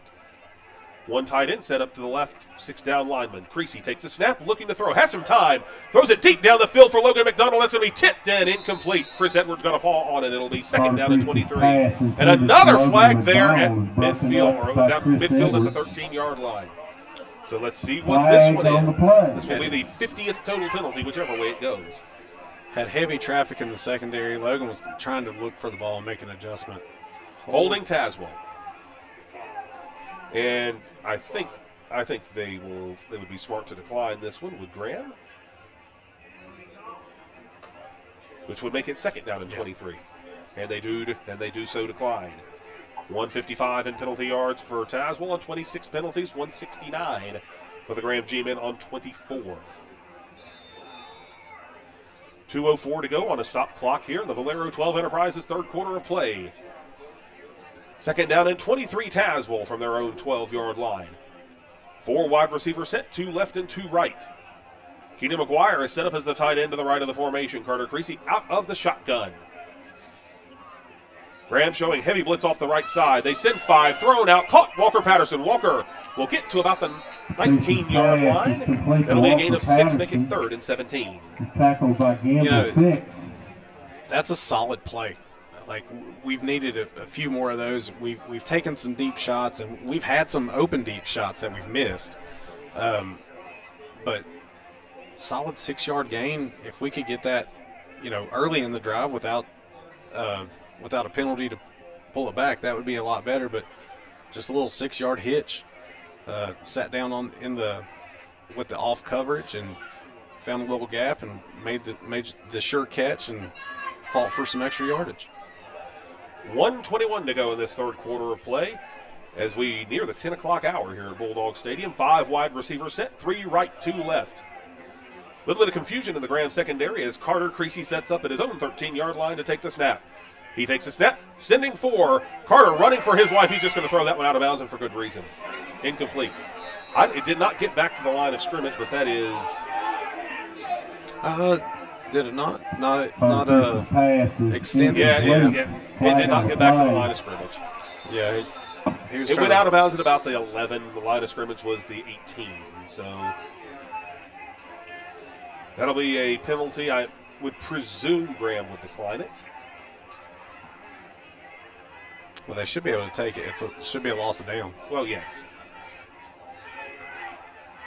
It's a loss of down back at the 7-yard line would be an 11-yard loss. And that will bring on Robbie Galloway for another punt. Yeah, you can see Robbie out there standing, wondering what's going to happen here. We give Robbie Galloway a lot of credit. He's been asked to do a lot this season, and he has responded brilliantly for Tazewell. He really has. He's been a shining star for us. you don't always want to say that your punter is, but it's good to have that punter to have his composure, to, wrangle in some snaps, get punts off, kick the way he has throughout the season. He has been a shining star for us. So the ball will be placed back at between the 7.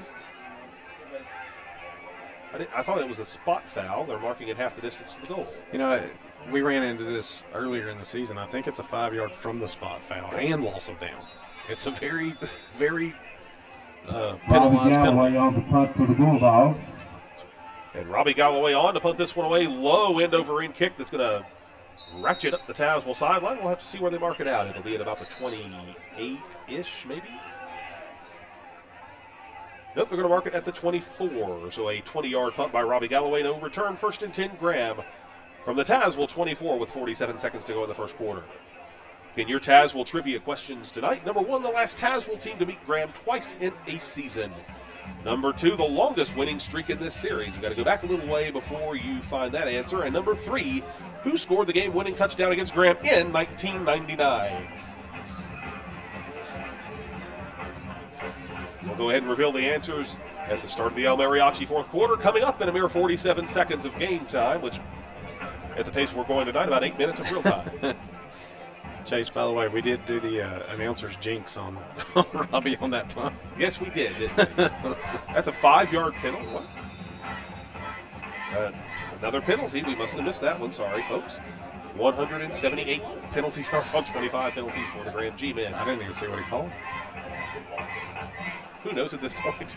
3 wide receivers set, 1 tight end set up to the right. High snap, but it's corralled. There's Gage Palmer. He is going to go across the 20, down inside the 15 to the 14-yard line. A hard 16-yard run, and it'll be 1st and 10. Yeah, he does a really good job of finding the seam there. The blocking did a good job of sealing the off-tackle gap and created a gap for him. And Walker came in from the safety position, or I guess strong safety position, and wrapped up that tackle. But that was a heck of a run. 3 wideouts once again, 2 left, 1 right, 1 tight end in the formation. High snap, but it's going to be handed off to Gabriel Lilly. Lilly tries to turn left and gets met by a host of Bulldogs at the 12. Yeah, that was more of the outside run there. They rode it a little bit longer. He goes to the outside of the tackle. Jesse McGraw scraping down to the sideline, playing east and west, and then fighting downhill to make the tackle. Good job by him. It'll be 2nd down and 8 when we come back for the El Mariachi fourth quarter of play. Graham leads 33-zip. We'll be back in 30 on the Tazewell Bulldog Radio Network. Are you looking for someone to help bring your dream projects to life? Gillespie Contracting LLC is owned by local construction experts that specialize in commercial and residential roofing, as well as all your needs from siding, guttering, and much more. Gillespie Contracting offers one of the best custom home building departments in the 2 Virginias and strives to make your hopes a reality. Check out Gillespie Contracting at GillespieContracting.com or give them a call today at 276-385-7041. Gillespie Contracting LLC, a proud supporter of Tazewell Bulldog football.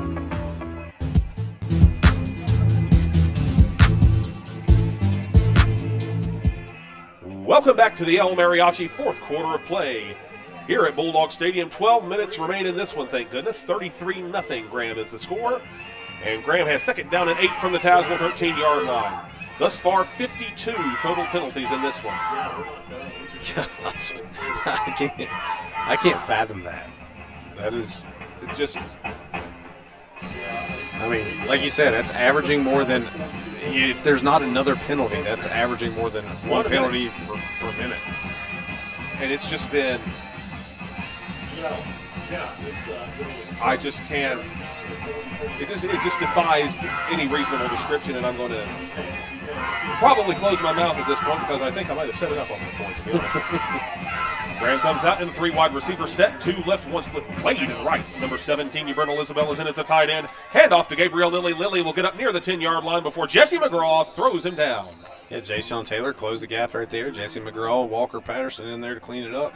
That is the 82nd yard of the night for Gabriel Lilly on 12 carries with 1 touchdown. It'll be 3rd down and 5. Good solid effort by the defense here again. Again, they've played good football all night. This game's just, when I say good football, when we've had actual plays, we've had good football. It's just unfortunate with the way the game's gone with the penalties. 2 wideouts left, 1 to the right. Roberto Isabel is in as a tight end to the right. There's a snap. Handoff to Gage Palmer. Palmer up across the 5, and he'll get in for the touchdown. A 15-yard or 10-yard touchdown run by Gage Palmer, and flags coming in after the play for excessive celebration. No, it was a face mask. Face mask on us, Chase McDonald. So 15 yards. Very impressive run by the young man. He ran right through the hole, and there was a tackle. And give the Graham offensive line a lot of credit too. They opened a hole that you or I might have been able to have run through in our prime, Joe. I don't know. I was slow in my prime too. David, you were a center, were you not, my friend? That's right. David Creasong, the Great Flag Fest of 2024. You are right, brother. A 15-yard touchdown run by number 11, Gage Palmer. That is his second touchdown run of the night. Second in 3 plays. 68 yards on 10 carries for that young man. Number 12, Dylan Nash on to attempt the extra point. Low snap, but it's held down. The kick is up and away. Blocked. Blocked by number 76. We're about to get another flag. Yeah, as probably, once it's batted, it's batted beyond the line of scrimmage. Yeah. But what happened? It got blocked. The kicker picked it up and acted like he was advancing it, and we did not get a flag though. He did not get a flag. Thank goodness. 39-0 is our score. We'll be back in 30 seconds on the Tazewell Bulldog Radio Network. Grant Supermarkets have been serving Southwest Virginia and Southern West Virginia for right at 70 years, and they're proud to be a part of the Tazewell community. Whether you're just needing bread, eggs, and milk, or you're wanting the best tasting steaks in the area, Grant's is the place to go. They have over 16 locations to serve you, and don't forget about their 3-day sales. Like their page on Facebook, check out their website at shopatgrants.com, or even better, head to one of their supermarkets today. Quality foods, great prices, and customer service.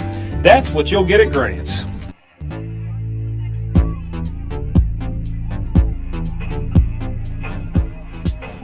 Welcome back to this El Mariachi fourth quarter of play. 39-0 is the score after a 15-yard touchdown run by number 11, Gage Palmer. The extra point was blocked. The Dylan Nash extra point is no good. 39-0 is our score. 15-yard penalty, which is Tazewell's 28th of the evening. Again, it has been a much less penalized second half. Only 6 for Graham in the second half, only 8 for Tazewell. When I say only 8, that's still a lot. But lined up for an onside again. And Graham's going to get that back. Off the chest of number 50, or off the chest of, was it Reese Mullins or Jesse McGraw? Yeah, they lined up straight for it. And a flag coming in after the play. They lined up straight for an onside kick and just went straight for it. I guess we didn't expect it when they were up 39. Yeah, when you're up 39, you don't really expect an onside kick, but that's what I said. I hope this game just gets through. It's a running clock. They're continuing to run the clock. That is a penalty. They signaled on Grant, or they signaled on Tazewell, did they not? I didn't see. I saw the flag come in, but I didn't see the call. I guess some of the players. Yes, it is. Some of the players took offense to the onside kick. I do too, but you can't react in that way. It's your job to stop it after all. 29th penalty of the night for Tazewell. That puts Tazewell up to 196 total penalty yards. Again, the 9th penalty of the half for Tazewell, 6 penalties of the half. The story of this game is going to be 20 Tazewell penalties, 19 Grant penalties in the first half of play. Yeah, it's just, I don't even know how to describe it other than unfortunate. It's not what you want to see. 3 wide receivers set. Tight end shifting right to left across the formation. Handoff is to Gabriel Lilly. Lilly breaks 3, 4 tackles and will be taken down at the 15-yard line. That is going to be actually down at the 10, my apologies. 13-yard gain, first down. Good tough run by him. Broke a couple tackles and Walker came in and cleaned it up. Just that off tackle little off-tackle read, give. We have Gabriel Lilly, 13 carries, 94 total yards on the night. First down and goal from the 10. And a fumble there, Gabriel Lilly. Who's going to get it? Ball still on the ground, and I think Chase McDonald came up with it. A little bit of justice there, I do believe. First down, Tazewell on the third Graham turnover of the night. Good heads-up play by Chase. They just went to hand it off and stuck it too deep in his belly, and ball bounced loose and bounced and bounced and bounced. And then Chase came up from his safety position and jumped on it. First down and 10 Tazewell from their own 7-yard line. Your Tazewell trivia questions tonight. We'll go ahead and give you the answers to the bonus questions. There were no correct answers to the 2 bonus questions. The longest winning streak in this series, 9 games from 1946 to 1954. 9 straight Graham wins in the series. And who scored the game-winning touchdown against Graham in 1999? That would be Drew Barrett on a quarterback sneak to put Tazewell up 21-14. The last Tazewell team to beat Graham twice in a season. This one was suggested by our producer, Eugene Hilton, 2008. 2008 was the year where Graham lost to Tazewell once in the regular season, once in the first round of the playoffs. We have 3 correct answers, and we'll identify them after this first down and 10 from the 7. It is going to be a toss play there to number 7, Walker Patterson. Walker out of bounds at about the 9-yard line. It was Finn Moss in there, quarterback. Yes, it was. Good on you, Finn. Figure to save. Let's go ahead and save Carter for next week's action against Lebanon. 1 yard gain, I believe. That is what it looks like. Second down and 9. Second down and 9 from the 9. 7:36 to go on a rolling clock now with Graham up 39. 4 wide receivers set, and Cole Price in the backfield to the right of Finn Moss. Moss looks left, looks right, claps his hands, takes a snap. Moss looking to throw, slings it to the outside, tipped and almost intercepted. Yeah, we're going to have a legal motion on that. We had the running back came from pistol formation, was moving forward when we snapped it. So that is the 30th penalty of the evening for 201 yards for Tazewell. And again, you look at these, a lot of these are procedure penalties as well. There's 1, 2, 3, 4, 5, 10. 8 of them have been procedural penalties, so it's not all. Yeah, it was lighthearted when it was 2 penalties for 2 yards. Yeah. That's the kind of dry humor I like, Joe. Simpler times indeed for us all. 2 procedure penalties for 2 yards. I like that a lot more than the personal fouls. Yes, indeedy. 4 wide receiver set. Cole Price to the right of Finn Moss. Finn tries a hard count now, takes a snap. Finn's looking deep downfield. That's going to be way overshooting Logan McDonald. It'll be 3rd down and 13. Yeah, I think Finn saw the pressure that Carter was under and put a little added pressure on himself and just threw it. Led Logan a little too much. 6:15 to go on a rolling clock here in this 4th quarter of play, sponsored by El Mariachi. 3rd down, Bulldogs. We are 10 o'clock here on the East Coast. 39-0 Graham with a 3rd and 14 for the Bulldogs. Backup quarterback Finn Moss in the backfield in the shotgun formation. 4 wide receivers, 2 to each side. Number 10, Cole Price is to his right in the backfield. Moss takes the snap, looking to throw. Throws it deep down the center of the field for Logan, and it's going to be incomplete. He put that one on a dime at about the 32-yard line. Just could not haul it in. Yeah, Logan had a defender on his back and had somebody coming right into his face mask there.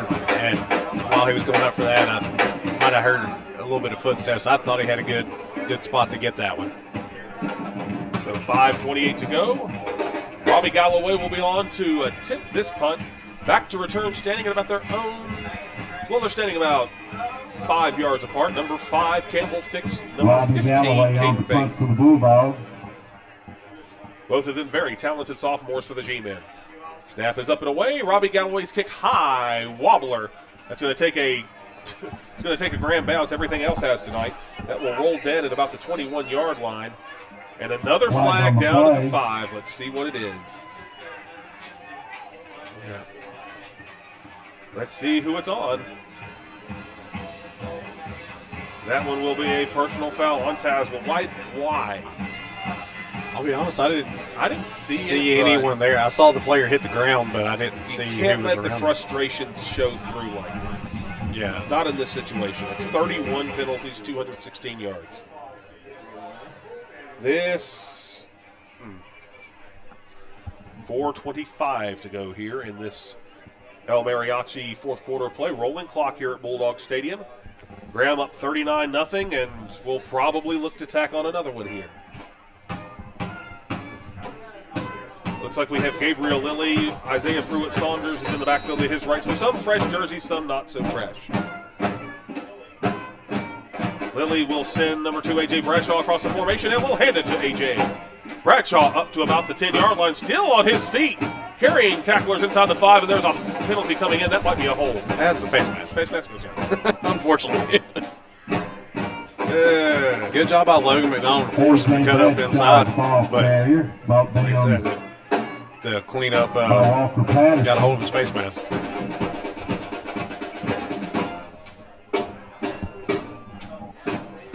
So it's half the distance to the goal after a run of 8 there by young Mr. Bradshaw.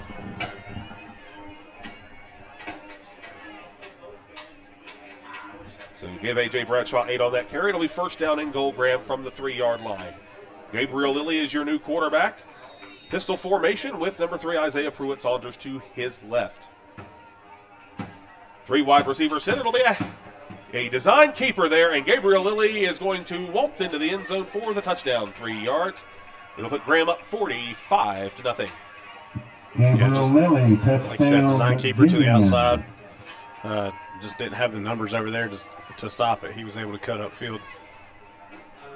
So 45-0 extra point pending with 2:45 to go in the fourth quarter of play.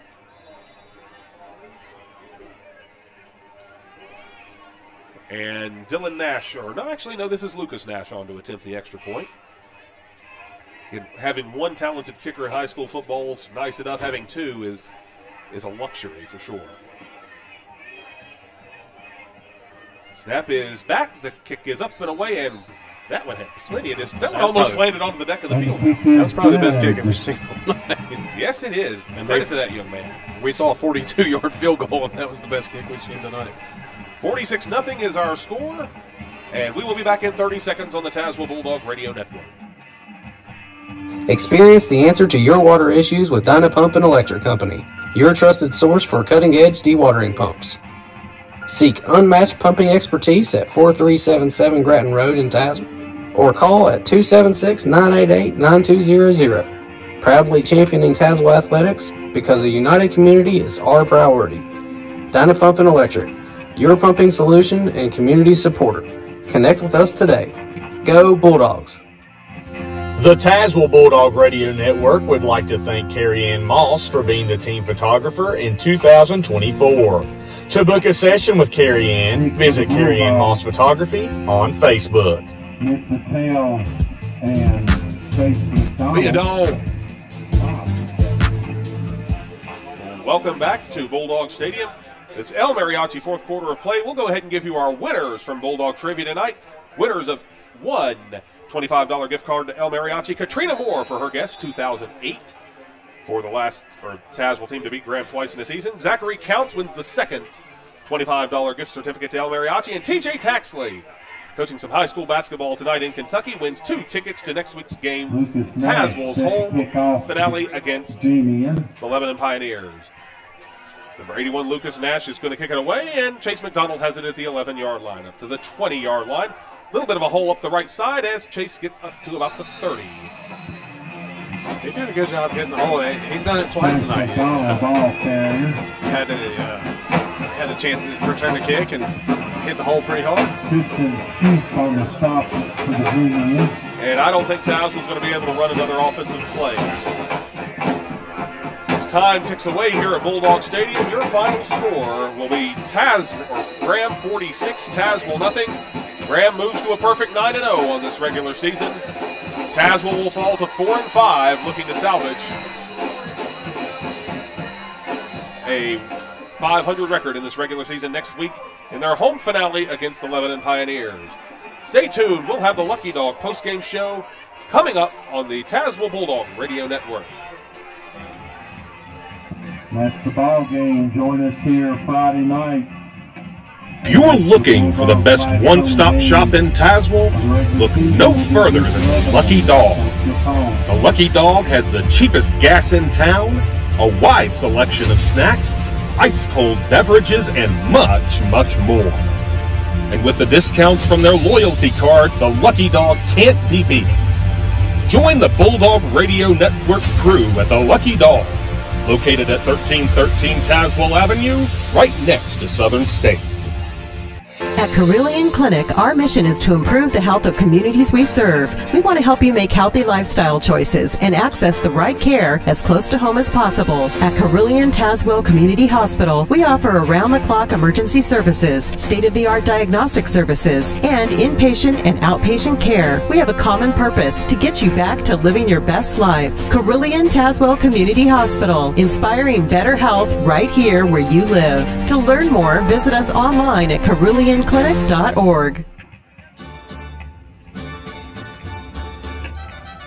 Mariachi Mexican Restaurant has served the Tazewell community for over 20 years. El Mariachi offers many fresh, tasty meals to provide you an authentic Mexican cuisine. Be sure to stop by El Mariachi before kickoff or after the game at 624 East Riverside Drive in North Tazewell, or give them a call at 276-988-0889. El Mariachi Mexican Restaurant, a proud supporter of Tazewell Bulldog football. Are you looking for someone to help bring your dream projects to life? Gillespie Contracting LLC is owned by local construction experts that specialize in commercial and residential roofing, as well as all your needs from siding, guttering, and much more. Gillespie Contracting offers one of the best custom home building departments in the two Virginias and strives to make your hopes a reality. Check out Gillespie Contracting at GillespieContracting.com or give them a call today at 276-385-7041. Gillespie Contracting LLC, a proud supporter of Tazewell Bulldog football. Hey Bulldog fans, are you looking to fill your car up with gas on your way to the big game? Well, stop on in to one of your local Valero stores and download the Valero Pay Plus app to save big at the pump. While you're there, grab yourself a cold drink and a snack for the road. Don't let your wallet get burnt by shopping somewhere else. Your local Valeros are owned and operated by 12 Enterprises, and they are big supporters of your Tazewell Bulldogs. Dr. Eric Schrader bleeds Kelly Green. For more than 35 years, Dr. Schrader has been a proud supporter of Tazewell High School football. Not only has Dr. Schrader been a mainstay on the Bulldog sideline over the years, but he has been a mainstay within the Tazewell community. The Tazewell Bulldog football program cannot say thank you enough to Dr. Schrader for his known commitment to serving the Dogs over the past 3 decades. If you are looking for an A-plus medical provider, stop by Dr. Schrader's office at 986 Ben Bolt Avenue in Tazewell, or give him a call at 276-979-1323. Dr. Eric Schrader, a proud supporter of Tazewell Bulldog football. Grant Supermarkets have been serving Southwest Virginia and Southern West Virginia for right at 70 years, and they're proud to be a part of the Tazewell community. Whether you're just needing bread, eggs, and milk, or you're wanting the best tasting steaks in the area, Grant's is the place to go. They have over 16 locations to serve you, and don't forget about their 3-day sales. Like their page on Facebook, check out their website at shopatgrants.com, or even better, head to one of their supermarkets today. Quality foods, great prices, and customer service. That's what you'll get at Grant's. The Tazewell Bulldog Radio Network would like to thank Carrie Ann Moss for being the team photographer in 2024. To book a session with Carrie Ann, visit Carrie Ann Moss Photography on Facebook.